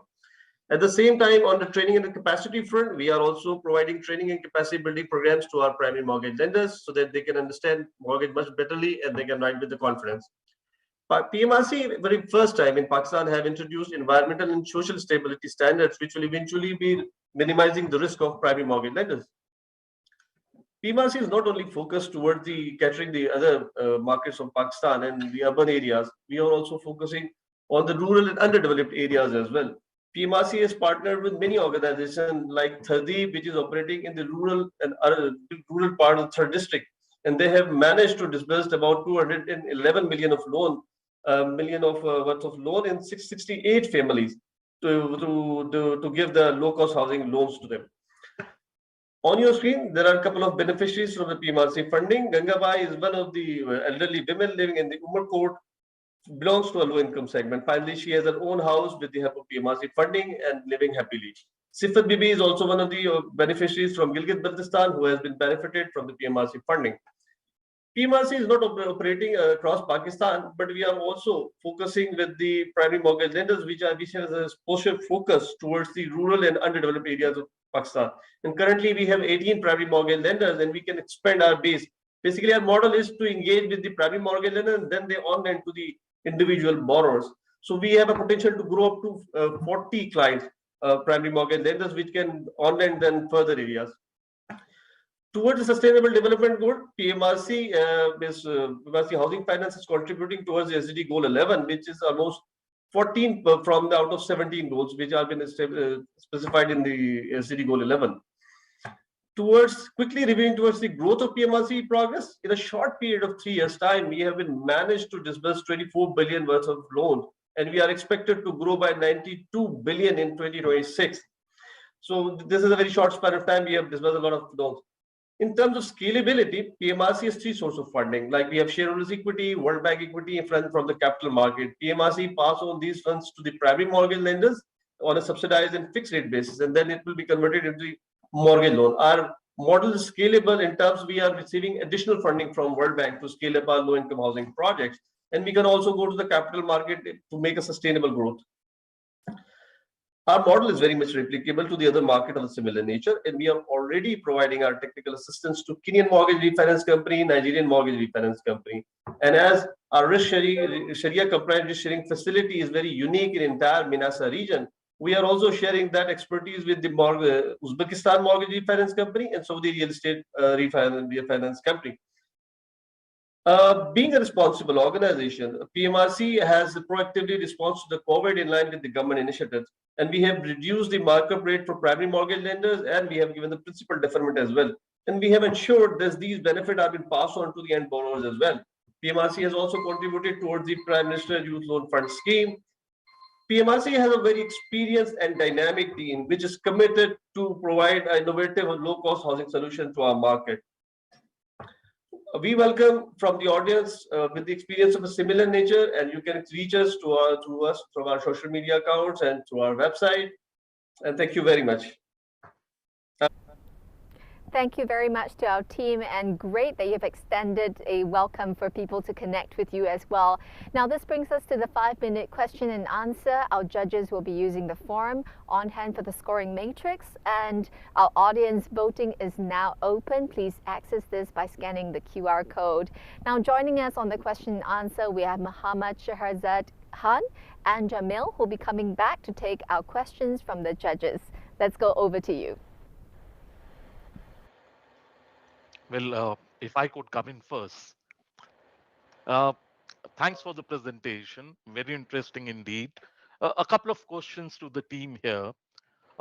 Whenever we are talking about the affordable housing market segment, there are a couple of challenges which all lenders face in most countries. One is the low loan absorption capacity of the borrowers. And second, unavailability of housing products which match the affordability of the borrower and are acceptable as collateral to the lenders as well. How do you manage these challenges? Thank you.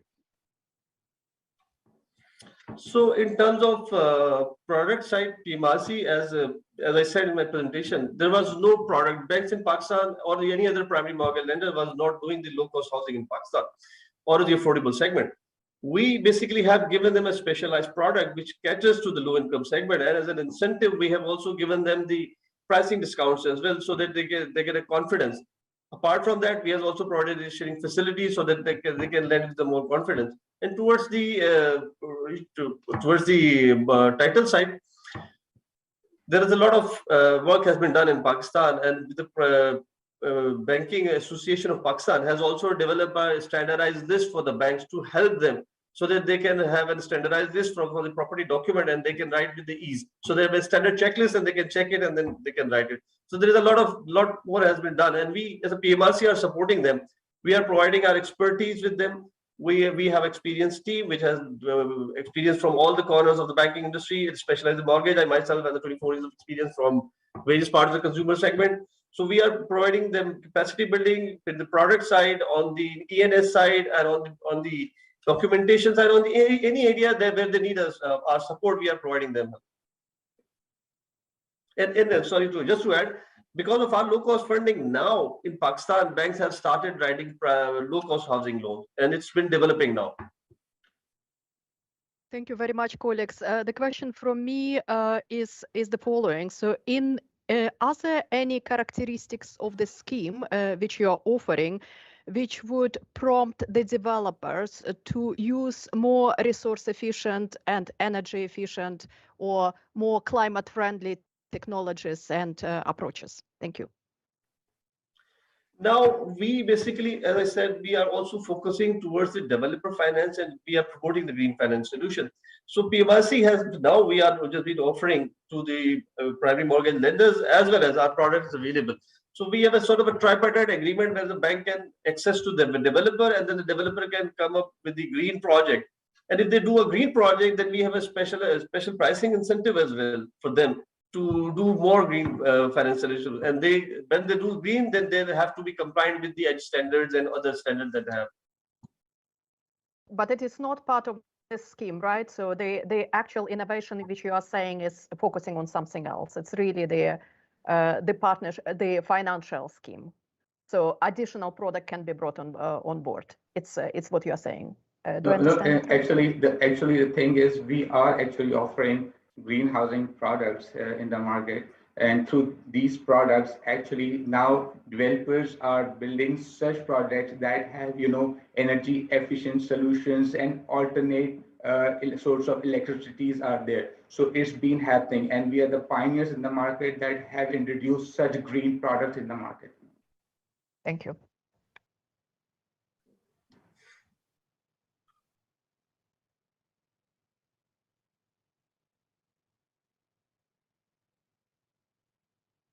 So perhaps if colleagues are now not coming in, may I just again ask you to give us in a nutshell the core of your innovation in comparison to other products which allow access to the housing or borrowing market from the low income parts of the society. So what is this very distinct characteristic which makes your initiative innovative? Thank you. Thank you. So the distinct solution that we are providing is, number one, is the credit guarantee, because before 1 year period, no banks is actually willing to lend in the low income segment. And with this guarantee scheme that we are offering at a very, very subsidized rate, banks are now actually going into this market. Just to give you a comparison, that since 2020, the overall mortgage market of Pakistan stood at only 103 billion rupees. And within a short period of 1 year, and with this PMRC guarantee in place, and this with the PMRC refinancing schemes which we are providing at a very subsidized rates, now because of these two factors, the growth in the mortgage market has come. And in this one period of time, 18 billion have been added into the mortgage market. So you can imagine that the last 10 years, the mortgage market stood at 103, and in the 1 year period, with this low-cost housing solution that we are providing, 18 billion has been added into the industry. Thank you very much for sharing your insights. Congratulations once again to our team for acing the presentation as well as the Q&A, and thank you to our judges for your questions. And now, ladies and gentlemen, we are moving on to introduce the final team for our public policies category. Our next initiative is from the Housing and Urban Development Department of Government of Odisha, and it's titled Jaga Mission. This will be presented by G. Mathi Vathanan. Over to you. Hi everyone, I am Madhivadran, a civil servant from India, presently heading the Housing and Urban Development Department of the Government of Odisha, a province in India. I am here to present the story of Mala, a girl who lives in one of the slums in our province, and how Jaga Mission has helped her and her family to realize their dream of having their own house and living a better life. Mala, a resident of refugee colony in Denkanal, studies in a government school closer to the slum. Her father is a daily wage laborer working in road construction, and her mother is a maid working in several households in the neighboring apartment complex. Mala feels that even though her parents work very hard, still they live in shabby conditions, under a thatched roof, without water supply and toilets. Their place is very dark at night, with no electricity at home, nor street light, and their surrounding is very dirty with drainage water all around.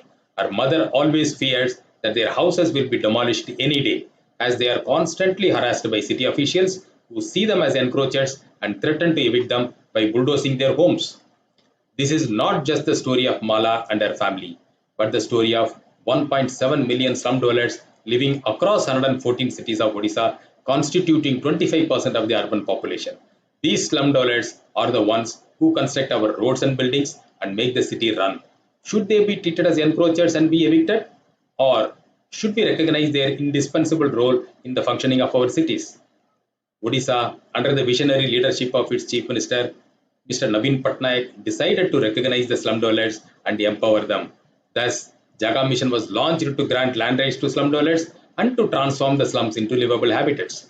Today, Mala lives in a transformed slum where slum families are provided with land rights, housing assistance to build their own houses, piped water supply, toilets, and electricity connections. In addition, their habitats are provided with paved streets, stormwater drainage, LED street lighting, multi-purpose community centers, developed open spaces, and children's play area.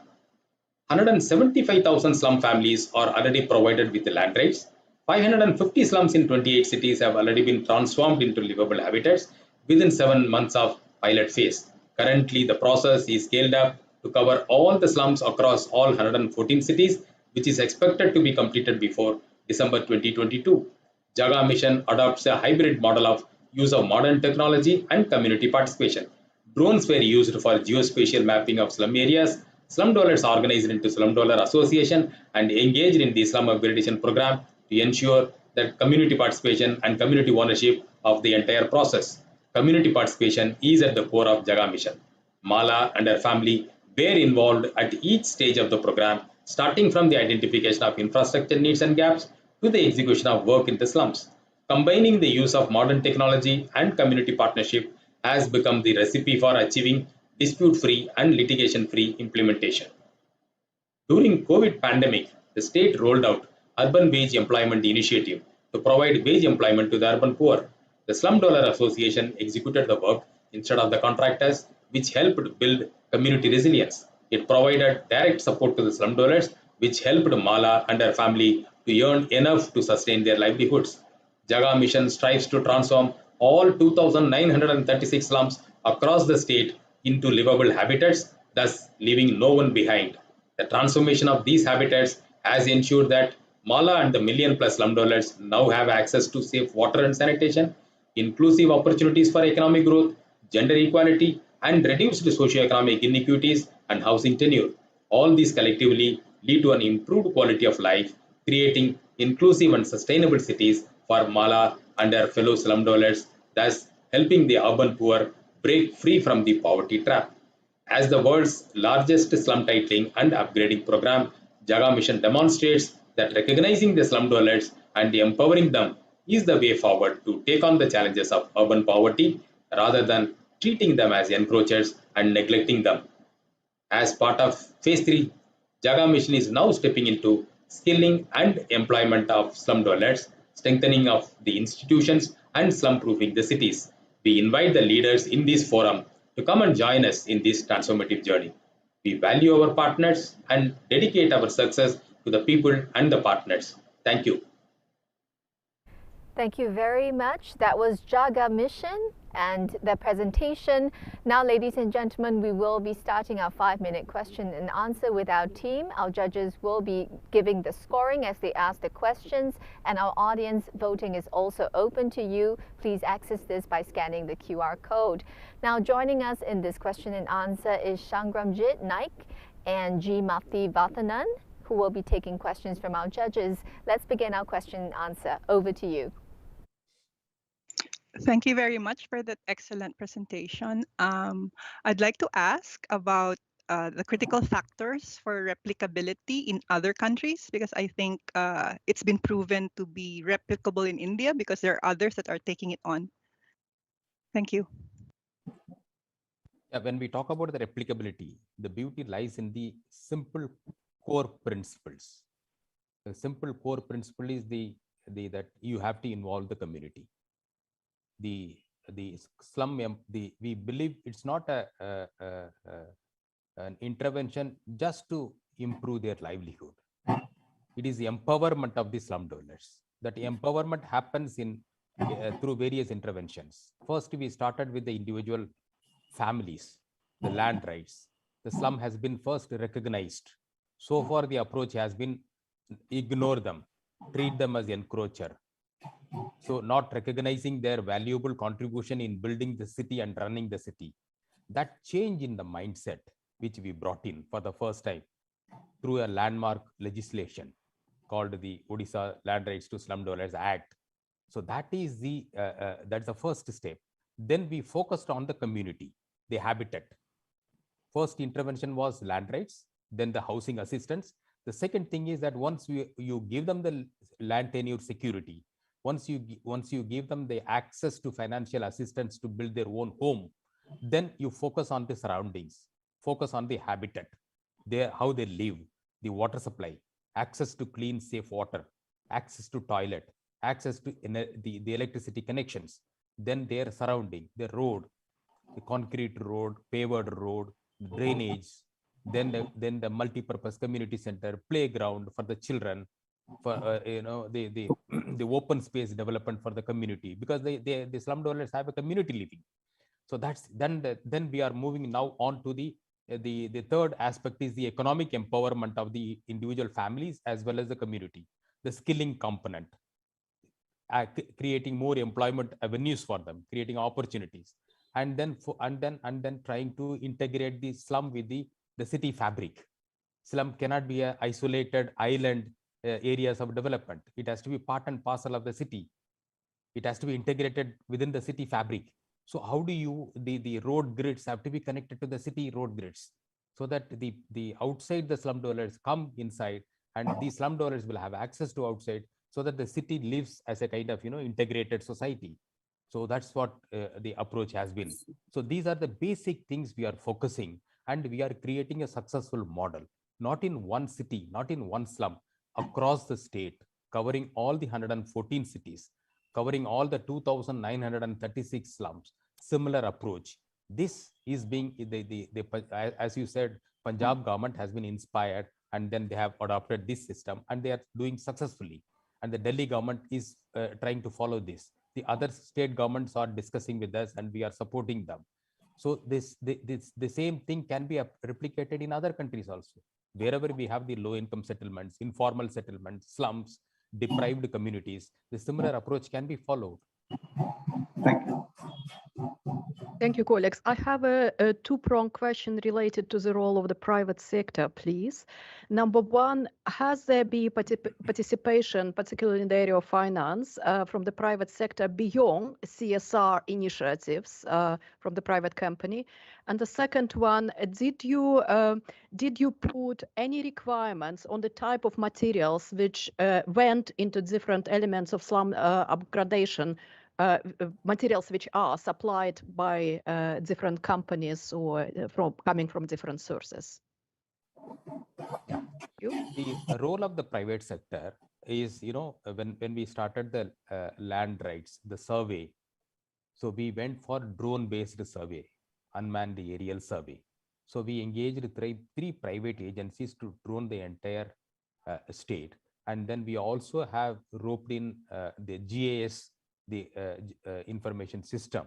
So all these mapped things are plotted on a GIS platform, and those ortho maps have been used, which helped us in deciding the area of occupation by the individual slum households, as well as the digital fencing of the slum areas, total areas.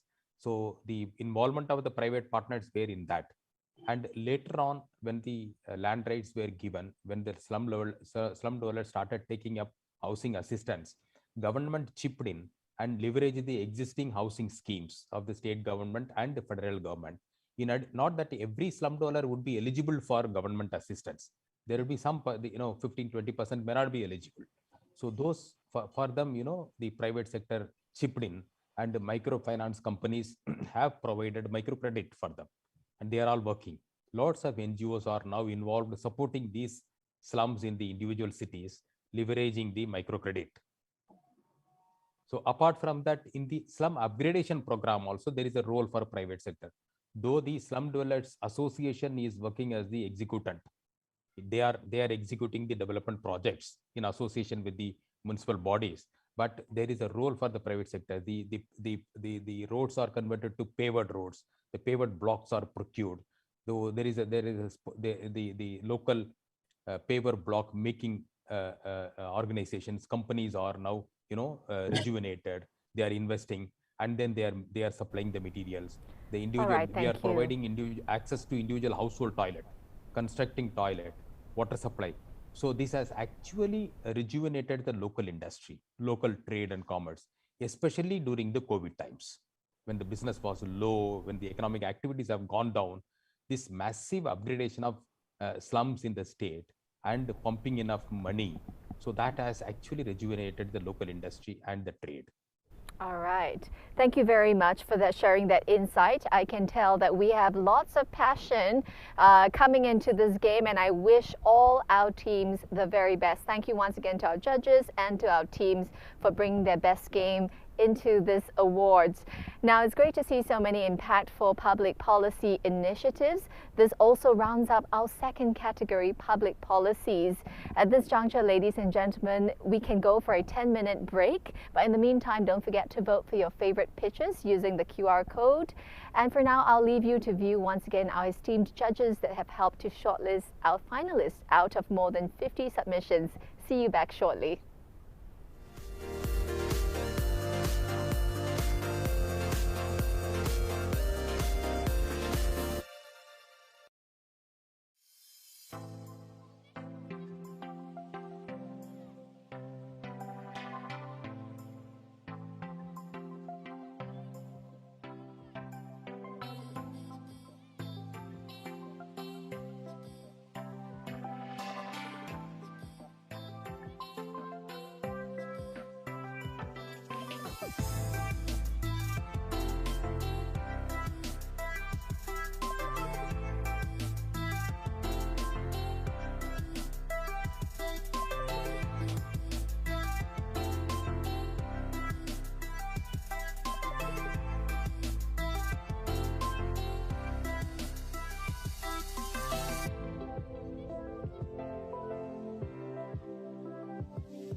Hello there, I hope you had a great break. Well, welcome back to the last stretch of the Asia Pacific Housing Forum Innovation Awards. Well, last but certainly not the least is our third and final category of the day, inspirational practices. Now, this category is sponsored by Whirlpool Corporation. It aims to recognize practices by the public sector or public-private partnerships that contribute to improved communities and settlements and increase access to affordable housing for the most disadvantaged segments of society. Now let's have a look at our judges for this category. The first is James Lett, Executive Director at Manila Angel Investors Network. Next we have Julieta Morade, the partner at Home Team Ventures, Head of Research and Development at New Story Charity. Our third judge is Pansy Chan, the Brand and Corporate Communications Lead for the Whirlpool Corporation. And our fourth judge, gentlemen, I'm now pleased to bring in our first innovator from Inspirational Practices. They are a bamboo social enterprise, Kawayan Collective from the Philippines, and presenting this initiative is Ray Villanueva. Let's welcome Ray. Our story needs to change. 400 years of imperialism have left us feeling inferior. We have been taught to assume that what we have isn't good enough. Colonial mentality has left us cut off from the past and chasing a future that does not fit our tropical islands. This mentality has affected everything in our lives. In the construction industry, we saw this shift from building traditions centered on local resources to the belief that imported materials are better. Today, steel, concrete, and glass systems fail to respond to the demands of our local environment characterized by heat, humidity, typhoons, and earthquakes. My name is Ray Villanueva. I'm a Filipino-American architect and the co-founder of Kawayan Collective. Oh, really? Okay. 3 years ago, my wife Amy and I moved our family back to the Philippines to challenge our own colonial mentality. So we don't have to say that. Growing up in the United States, we learned to believe that the West is the best. So why can't we Filipinos believe the same about ourselves? At Kawayan Collective, we are rewriting the story.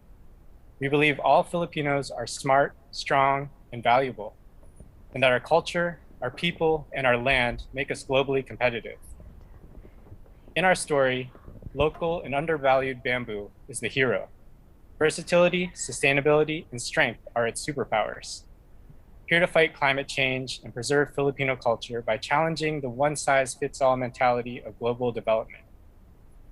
At Kawayan Collective, we turn bamboo into a long-lasting building material by sourcing, treating, and manufacturing construction-grade bamboo poles, panels, and products.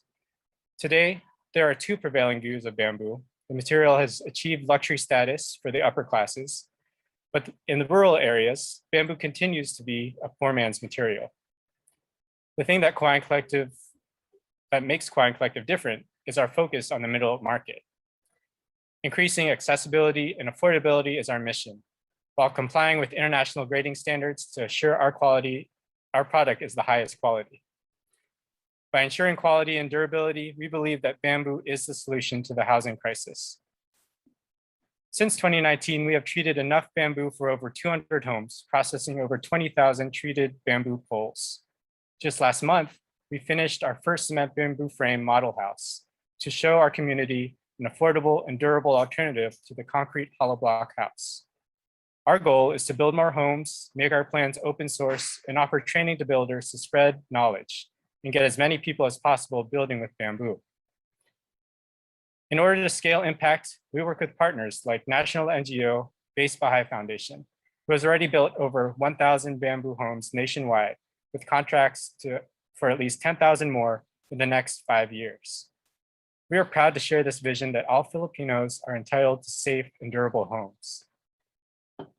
One of the things I love most about working at Kawaii Collective is that every day we see the impact of our bamboo value chain. Every Wednesday, we have our team meeting we call Ling In, or Circle. We start each meeting with appreciations where everyone shares what they're thankful for. And we always end each meeting by sharing our hopes and dreams. It's during this time we hear what Kawaii Collective means to our community. A chance to earn a living wage close to home, the means to finish a family house, or extra money saved for a new cell phone or for the family cow. In these meetings, our bond gets stronger to each other and our community. Growing these relationships is crucial because we all have to work together for this dream to work. Imagine a Kawaii Collective in every town surrounded by 3,000 clumps of bamboo, a new cooperative industry working together to build and live in harmony with nature. It's possible. The market is here. Our partners require 100 treated bamboo poles per house. And so to reach that 10,000 house goal, that means at least 1 million poles in the next 5 years. Our story doesn't have an end yet. There's still time to join our circle and write it together. In the Philippine version of the creation story, life began with bamboo. It has fed, healed, and sheltered us for millennia. When we choose bamboo, we honor our past and lead the way for the world into a green future that ensures we can all thrive on this planet. Thank you. Thank you very much, Ray Villanueva, for that presentation and the invitation to write the future together. Now that said, it brings us to our 5-minute question and answer with our judges. Our judges will be using a form on hand for their scoring metrics. And audience, as well as you listen in, you can start voting now by accessing the QR code on your screen. Joining us for the Q&A is Ray Villanueva and Amy Villanueva, who will be joining us for the Q&A. Over to you.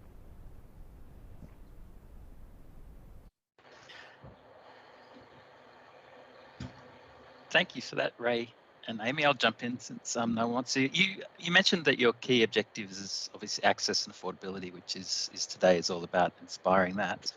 Can you tell us a bit more around that, because that wasn't in the pitch that you had? So how does it compare in terms of price compared to a market that you're targeting for a home? Yeah, so right, treated bamboo poles are about $7 per piece for an average length of 3 meters, and you need about 100 pieces per home. When you build a home of that size, you're going to beat the cost of cement hollow block by about 20 to 30%, primarily for the savings in the cement, as well as the speed of time it takes to put the house together.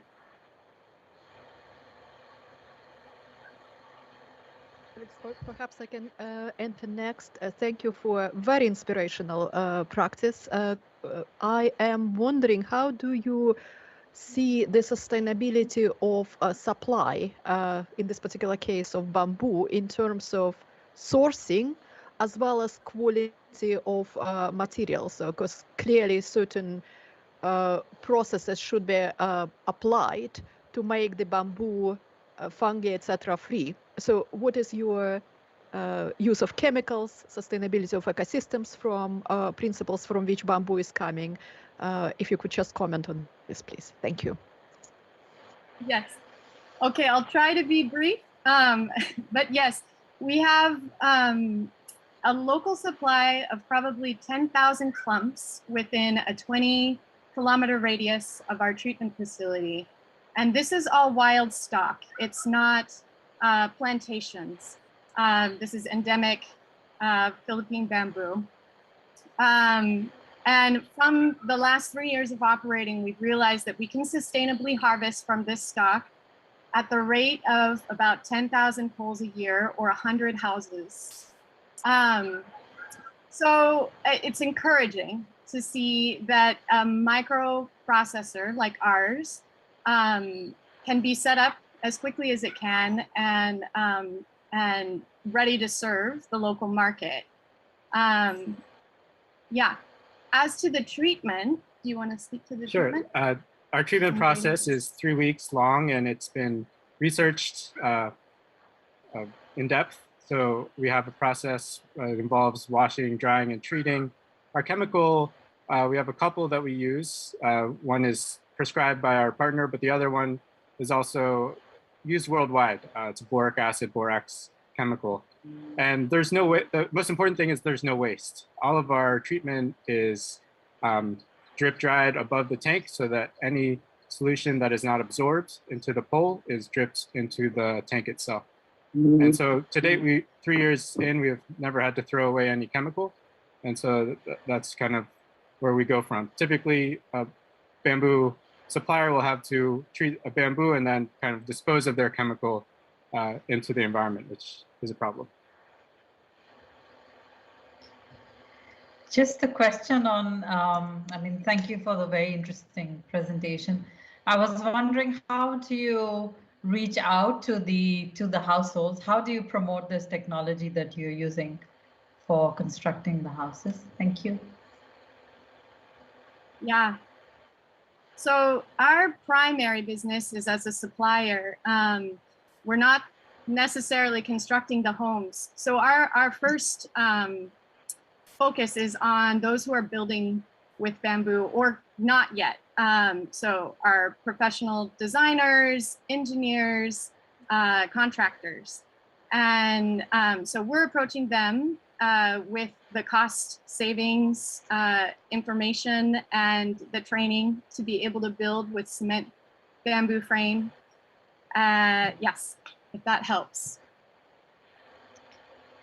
Are you also working directly with the government somehow in this? Or just with the, as you said, you're the supplier, so are you also like working with the local authorities? In the sense of there is financing available, yes, from the local government. There is housing financing, and thankfully cement bamboo frame houses have been approved by the Philippine government for construction. And then we are also receiving research and development financing from the government to continue to improve our processing and equipment. Yeah, I think the main thing is that we're kind of in this ecosystem of bamboo construction in the Philippines where we're able to tie into our partners who are kind of managing the whole construction. And with our focus on supply and quality of the bamboo, we go through a stringent grading process that complies with the international standards. And so we're really ensuring the quality and the durability of bamboo and focusing our efforts on that, and also realizing the impacts it has as a value chain outside of the housing industry. Thank you very much, Ray and Amy, for sharing more insights in the process of pushing this initiative. And congrats once again to Kawayan Collective for the presentation, and thank you, judges. So ladies and gentlemen, once again, the vote is open. So put your voices in by putting down your scoring metrics in the form provided. Now, next up, we have from India, Angiras Private Limited. We are joined by presenter Kunprit Arora, and their initiative is titled Building for Sustainable Future. Let's have a look.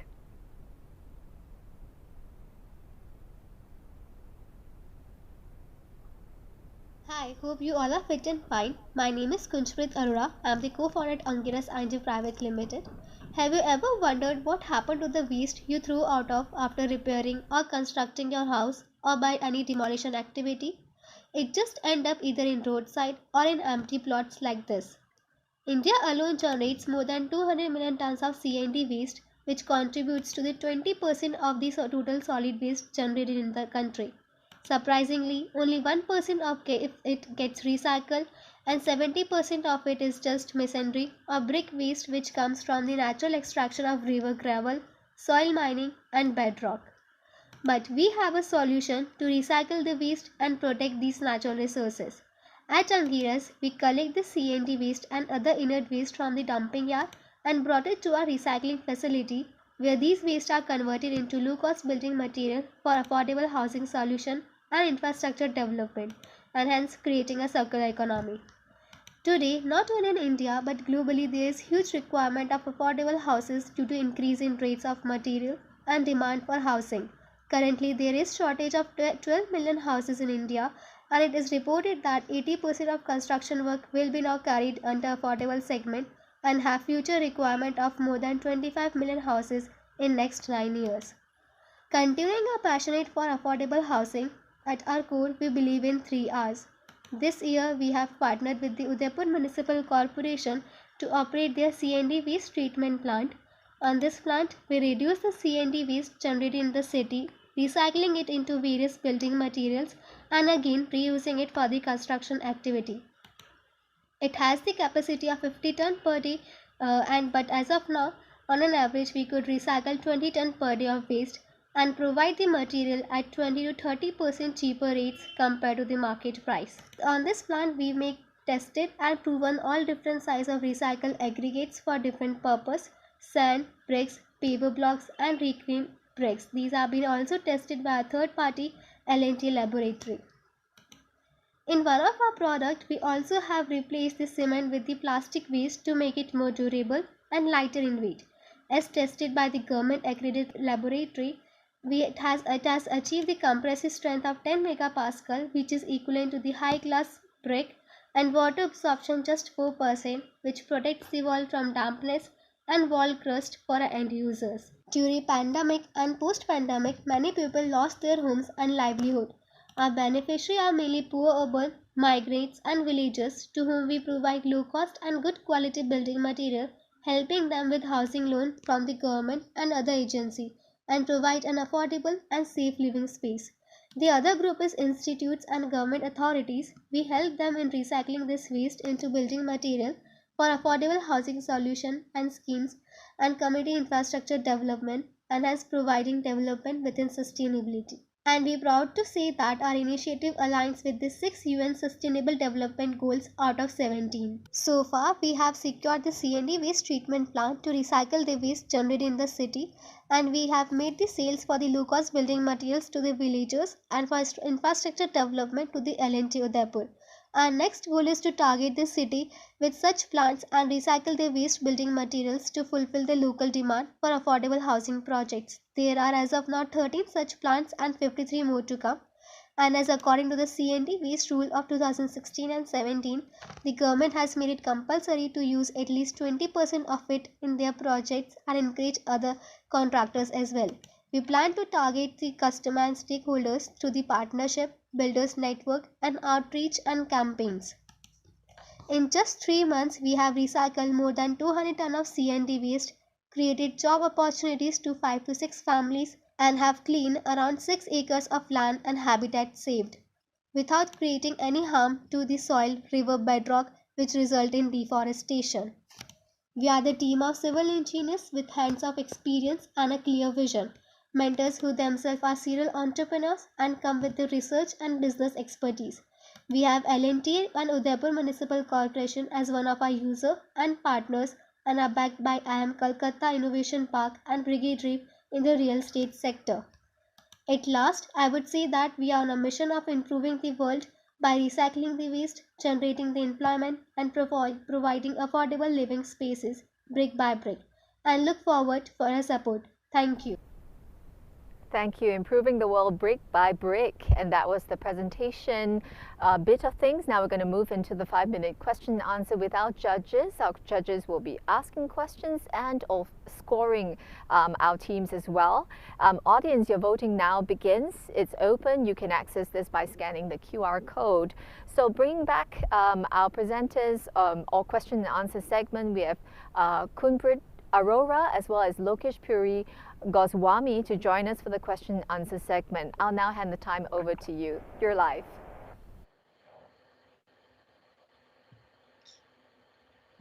Okay, I'll go first if that's all right.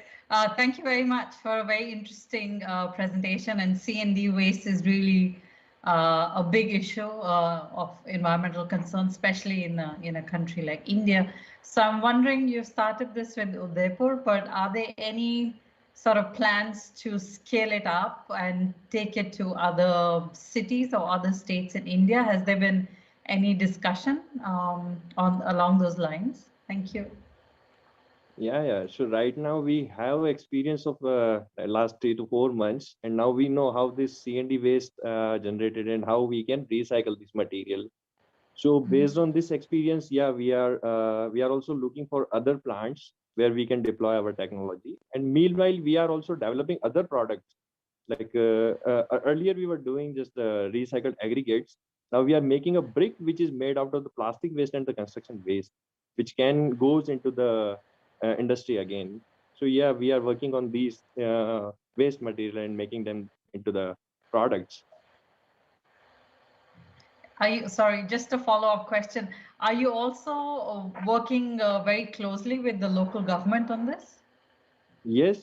So this is the government's plan, and we are working on them. Okay. And we are also doing our research work to convert this waste material. Thank you. Yeah. Big thanks from my side as well. So very inspirational indeed, Pooja. Very needed topic to be worked on. My question is more about your business model. So we understand the partnership, etc. But what is the financial flow? Let's simplify the question behind the initiative. So who pays? At what stage? Who are the main customers? Thank you. So what we did, so generally the waste generator here in Udaipur, we have a L&T. They are doing the major project. So we are collecting their waste and we are processing them and we are selling back to them only. So they are having multiple projects for different purposes, like for drainage work and road paving work. So we are giving them this recycled material for their this particular projects, and we are having the funds from them. Initially, we put our own funds to initiate this project, and now we are generating cash through the selling of the materials. Yeah, and adding to Lokesh point, so are mainly buyers are these local contractors and the local municipalities which are working on this infrastructure development and affordable housing solution. So they basically pay, and that's how the business model and cash flow follows. Thank you. And a small follow-up question. So how do you certify or verify and certify the quality of your product, and has there been any problem with this process? Thank you. So how this is happening, for higher grade of work, they are using the natural aggregates, but for the places where they have to do just a bedding work or not a structural point of view, so for that particular purpose, they are using this recycled aggregate, not for the concreting or making the main structure, but other than like a base or sub-base kind of work, they are using this material. So instead of natural, they are replacing it with the recycled one. So you're saying the quality of the material, secondary material you supply to them is not in question at any point. If not, would there be a chance where you would have to verify and certify the quality? So yeah, we did some tests with the local laboratory. So they are not as not giving to the incompetitive with the natural. But yeah, these are passed from some aging. So that's why they are a little bit lower than the natural one. But yeah, it is used for the other applications. So we have defined the different application for the product, and that the quality is already there for these purposes. Yeah, and also the certificates we have like sent to the L&T laboratory who for their projects they do the internal lab test and they certified for their purpose. One we got it from NABL, which is the government accredited national laboratory for the building material testing. So these tests we have already gone, but there is no certification as such for these products. But before we supply, we have to get it them tested by the third party laboratory. If I could jump in and follow up with that question. So have you tested for compliance with earthquake resistant building codes? Is it essentially similar to brick with the similar shortcomings, or is it better, or you don't know yet?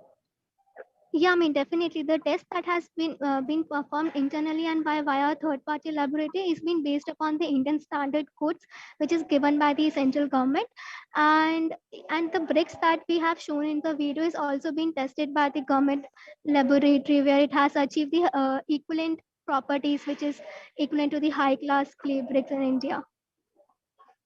Thank you very much to our team from Angiras Private Limited, India, and thank you for the questions, judges.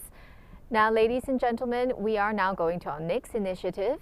We'll take a closer look into roofing loan, Laraksha Social Impact Trust.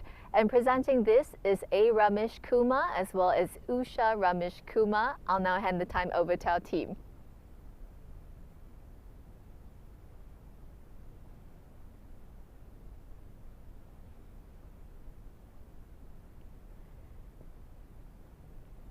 And as we await for our studio to load in the videos and time, remember to vote.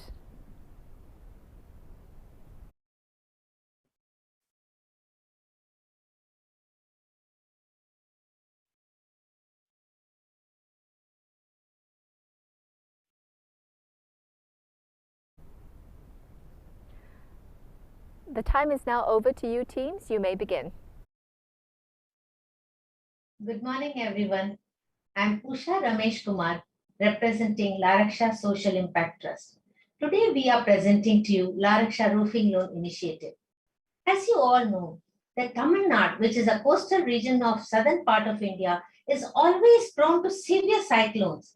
One evening, I was watching a visual where the roof was blown away. Oh my God, this touched my heart. And I said we should go and see for ourselves. When we went to the villages, we saw most of the roofs were destroyed by the cyclone. Then I said, they have to face a lot of challenges. Loss of lives. They have to live in very unhygienic conditions. Loss of cattle, which is their main livelihood. Children's studies are affected. And every year they have to repair their roofs. Then we thought we have to help them somehow. How do we help them? That is when the idea of Laraksha Roofing Loan Initiative was born. Now, Mr. Ramesh Kumar will elaborate on this. Thank you, Usha. The Laraksha initiative is focused on vulnerable households in coastal and high rainfall communities who cannot afford an immediate house construction.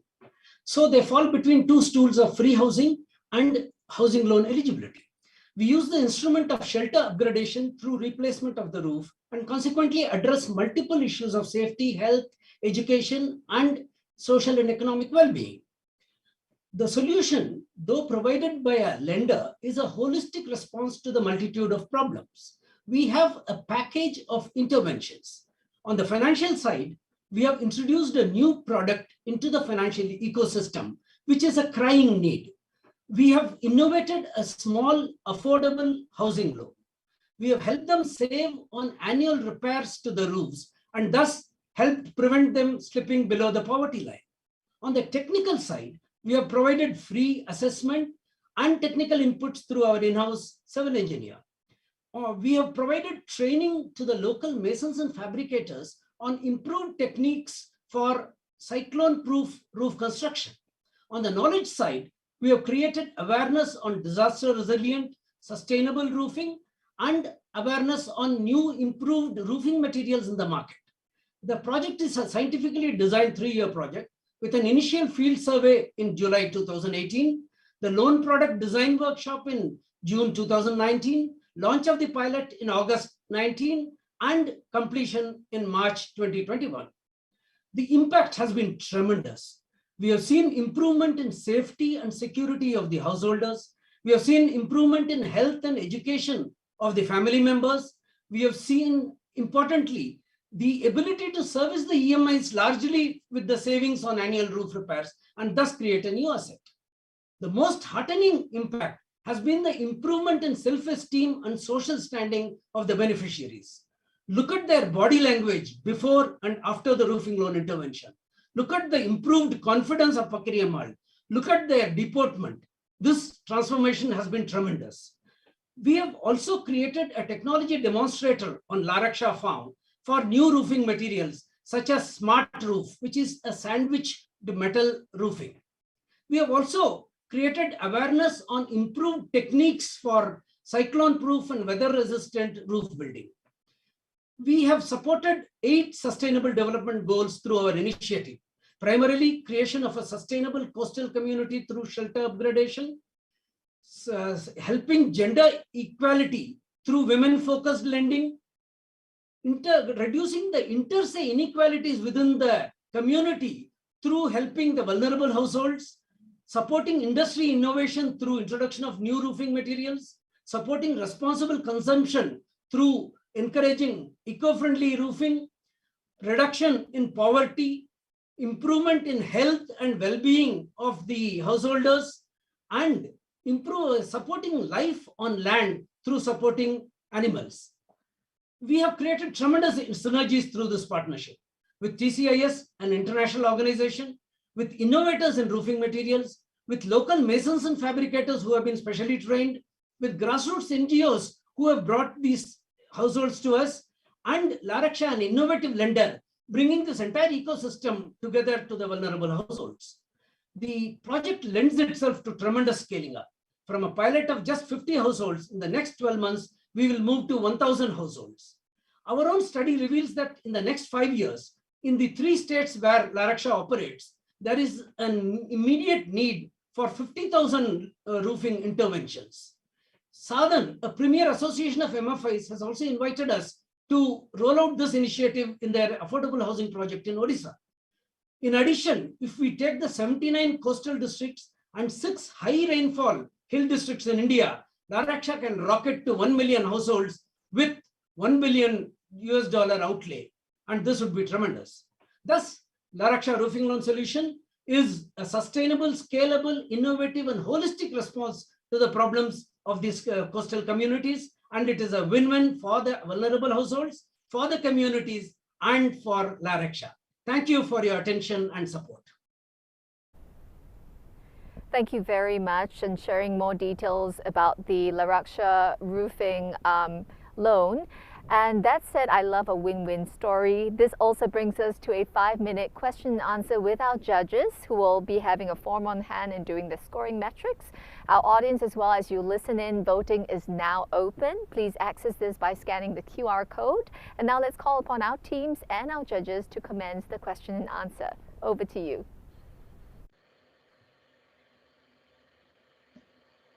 If I may go first again this time around. So thank you so much. Thank you very much for a wonderful presentation and working on an issue which is really quite severe in the country, and especially looking at the coastal communities. We have a huge coastline in India for more than 6,000 square kilometers. So of course, this is a much needed technology.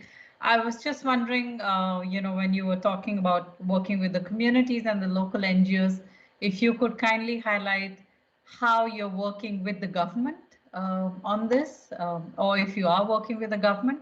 That's first part of the question. The second is that you've been approached to also roll this out in Orissa. So are you doing that with the government, or are you doing that, how are you going to upscale this and take it to Orissa? Thank you. Thank you. We are doing this as a personal initiative only. Right now, we are connecting with the various vulnerable households through grassroots institutions with whom we already have a relationship.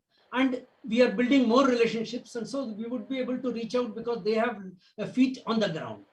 And right now, though we don't have any government intervention or support, I think with an award like the APHF Innovation Award and with scaling up, we are sure that we would be able to create advocacy for government support in terms of subsidy to these householders for going in for such roofing replacement. And if you look at the Orissa project, this is an association of MFIs who's trying to bring affordable housing to the MFI sector also. And we are leading that effort. And while Orissa has done a great job on the Jaga mission, and so titling has happened, that further enables us to be able to give this intervention without any other problems. So though we don't have a direct government connection right now, we hope that as the project moves forward, the government, which has taken a lot of innovative measures, would also support this with their intervention. Thank you very much.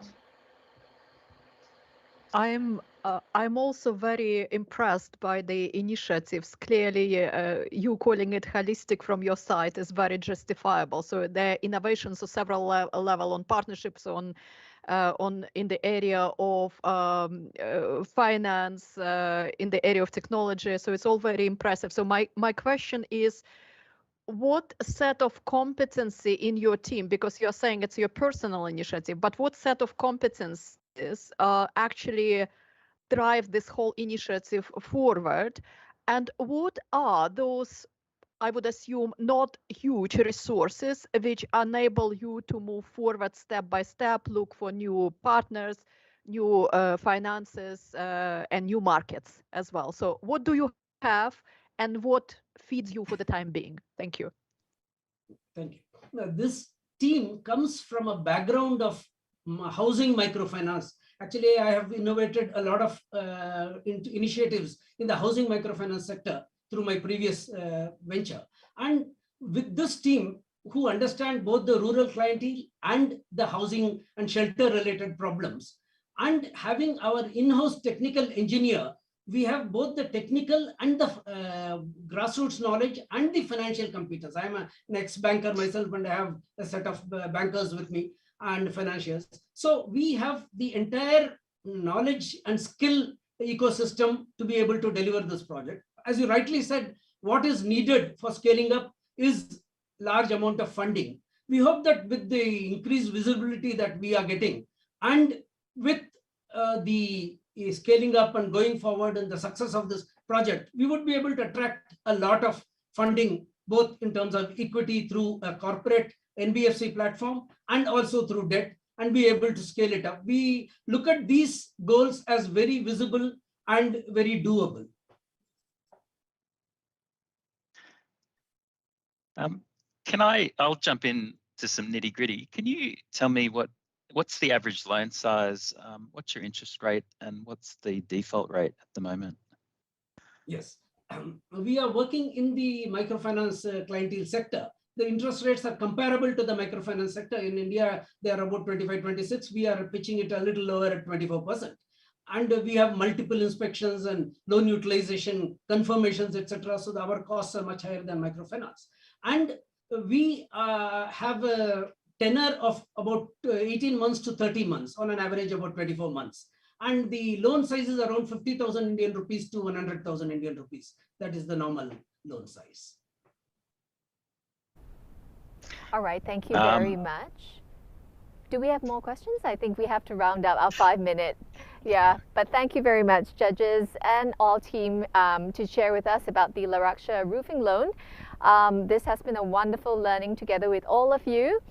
So as we move on and journey on, ladies and gentlemen, we will be bringing up our final team for inspirational practices category. Now they're from Hong Kong, and this initiative looks at transitional social housing project, the Hong Kong Council of Social Service. This presentation will be done by Charles Ho. So handing the time over to you, Charles. I'm very happy to introduce our project in the Asian Pacific Housing Forum This is Charles from Hong Kong Council of Civil Service, and our project does not only provide affordable housing, but also help residents build up home. In 2014 to 2015, the council has already seen there are many grassroots people living in subdivided flats, which is very tiny, lacking security, hygiene, lighting, or ventilation. And because those units are cheaper than a whole housing flat, yet tenants still pay high rent, which is more than 40% or 50% of their family income. And children living in a very tiny space, they do not have a sufficient space to study and play. And so the council proposed rental regulation housing allowance to the government. However, the government rejected those suggestions and worry that those measures will create another problem. And the council started to study social housing and experiment to use idle property and land to provide transitional housing for the needy. Our first housing project called the Community Housing Movement launched in 2017 and sublet the renovated units to the qualified non-profit organization, an NGO helping us to allocate the flat to the needy. This project aimed at providing transition housing for the families who are waiting for the public rental housing for no less than 3 years or currently live in a very poor housing conditions. And so far, we provide 506 units to the needy in Hong Kong. And afterwards, the council launched the second housing project called the Modular Housing Program, and we make use of the idle land and also modular integrated construction method to build social housing. And the first housing site is located in a poor urban area. This land actually is for residential use and is released by private developers at nominal rates to us. We make use of this project to experiment the modular construction methods to build social housing in a faster rate. And also, the council advocates the government to release more idle land to the NGO to build similar housing. The council also set up an intermediate platform to engage different stakeholders to produce transition housing and provide service for the needy. And through this engagement, a new ecology of transitional housing was built up. The key stakeholders include funder, professional body, corporate owner, NGO, and the government. And the funder will provide funding resources for building and renovating housing units. And the professional body will play a role to give advice in the design of the unit, procurement, property management. And also the most important player is the NGO who are responsible for managing our properties and accommodating selected residents. In terms of the space, we set up minimum living space per capita has 7 square meters in order to provide a larger living space for the tenants and avoid the overcrowdedness of using each unit. We also charge each household at affordable rent, which is equivalent to 25% of family income. We also provide public space for the tenants to play as playground. With reference to the overseas practice of social housing, we set up the framework for operator to help the resident to build up their capacity to cope with their living challenges. And also we require the operator to facilitate the resident to build up their mutual help network through programs and activity. For example, our operator engage art activists to provide art activities for residents so that they can express their idea of good community by painting and develop their relationship with each other. And finally, our transitional social housing project actually gradually influenced the government to formulate the transitional housing project. And it successfully persuaded the government that the transitional social housing can benefit the grassroots family. And so in response, the government recognized the role of NGO in the housing provision and their service delivery and help residents to build up their social capital. So now they committed to build more transitional housing units to the lower income families. And more NGO initiate their own transitional housing project, and some transform their idle school into transitional housing. So in the current policy address, the government increased the targeted unit to 20,000 units, with increasing the amount of funding to 11.6 Hong Kong billion Hong Kong dollar. And also the government is more willing to release their land properties to the NGO for provision of transitional housing. And our role now is replaced by the government to scale up the number of the transitional social housing. So this project actually create tremendous impacts on the housing policy and create alternative service to help the poor people to live out of the poverty and social exclusion. Thank you very much. Thank you very much. Empowering the poor to be lifted out of poverty. Now, this also now brings us to the 5-minute question and answer for our team. Judges will be scoring them via their metrics on the form. And audience, your voting rights are now open, so please access that by scanning the QR code. For this segment, I'll be calling upon our team members, Charles and Charlotte Kwok, to join our judges for the question and answer. Over to you guys. I'll jump in. Thank you for that, everyone. A quick question. I'd like to probably give something to the audience, but for inspiration, I'm very interested in your model, and how do you convince the landowners that the sites you want are idle, particularly in Hong Kong? What's the arguments you're making, and how are you obtaining the sites?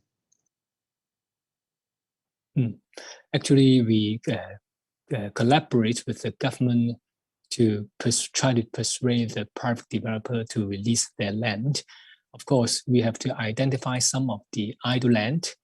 This idle land actually is waiting for the redevelopment or development. So we suggest to the private developer that there is a time for the land which is no use, so they can release to us, and then we can build a transitional housing. We can using this time gap to build the housing, and afterwards we also promise to the private developer we have the ability to remove the tenants and then reinstate the land to the private developer. So the private developers finally was persuaded to lease their land to us.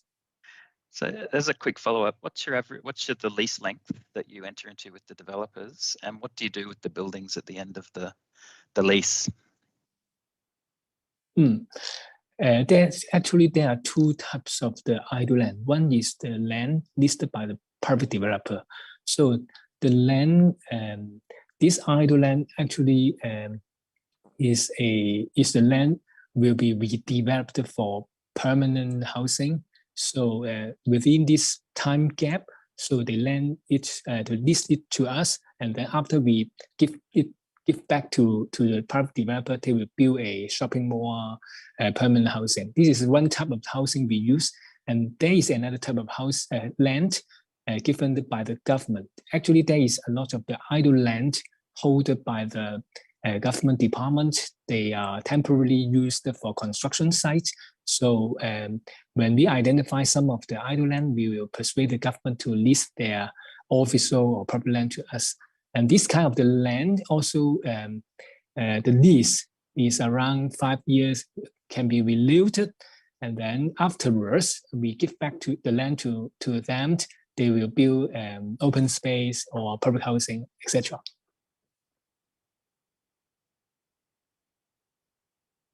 Thank you very much, colleagues. A quick two-part question from my side.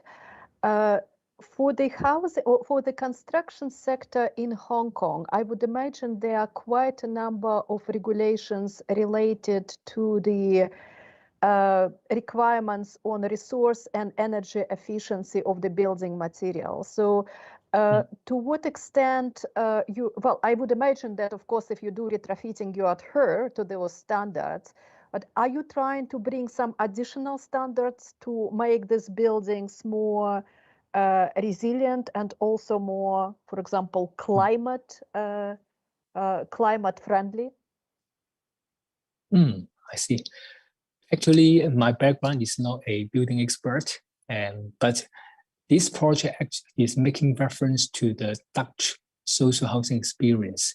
We see that the modular housing actually can be environmental friendly because some of the steel can be reused after the building is demolished or removed. So we think that we can using some of the existing material to make the modular unit, and then also we can we can save some of the manpower on the construction site, and so that we can make the products in the factory with different furniture in there, and then bring it to the site. So we think that the construction speed is faster, and also some of the steel can be reused. So we try to use this 2 points to persuade the government to support this kind of the modular housing, and they also agree with this kind of the construction method can help the construction industry, because in our Hong Kong construction industry now we're lacking the manpower to build the permanent housing, etc.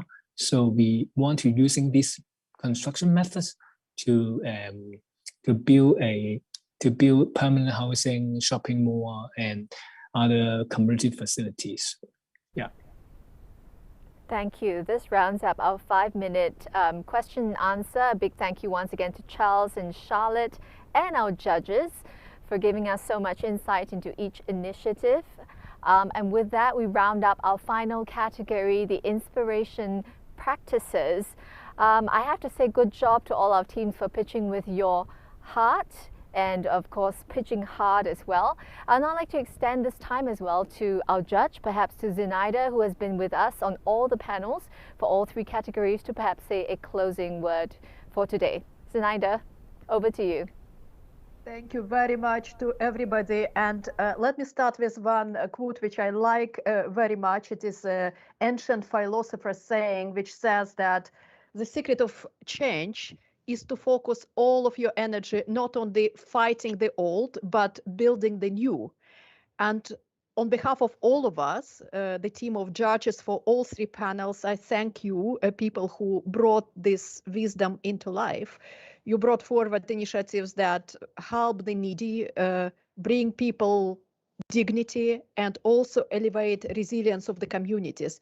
Many of you has also helped to minimize wastage of natural resources and to prevent environmental damage, or you managed to combine access to the housing with resilience in the face of natural disaster. And this kind of connection of different topics make your innovations particularly potent and important from the perspective of EU sustainable consumption and production facility, which I represent here. In short, you innovate for people, and you, all the innovators, innovate for the planet. We learned a lot today, naturally, and we all wish you to be continuous inspiration for your communities, people in your profession, and for your country, and of course for the world. Thank you very much. Thank you very much, Zenaida. So glad that you did the closing comment. Very poignant points brought up there. And at this juncture, ladies and gentlemen, do join me in thanking all our judges for their time and expertise rendered for this event. Once again, a huge congratulations to our teams for showcasing their innovative initiatives, pitching hard and pitching with heart.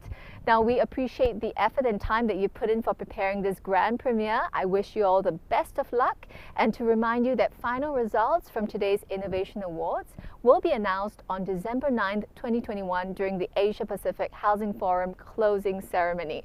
So once again, audience, if you haven't finished voting, you have till midnight today to use the links on your swap card, or you can refer to the screen or the screenshot that you have.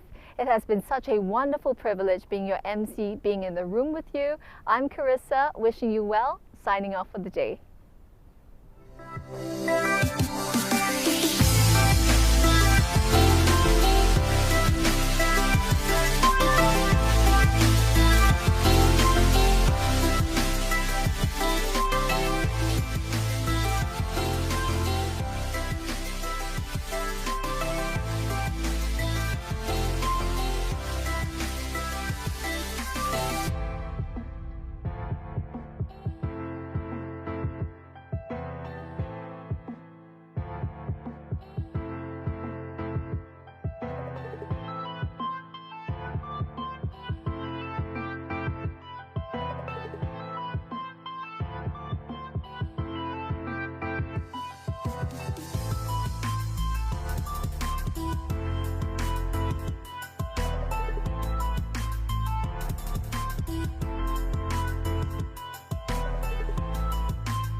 you.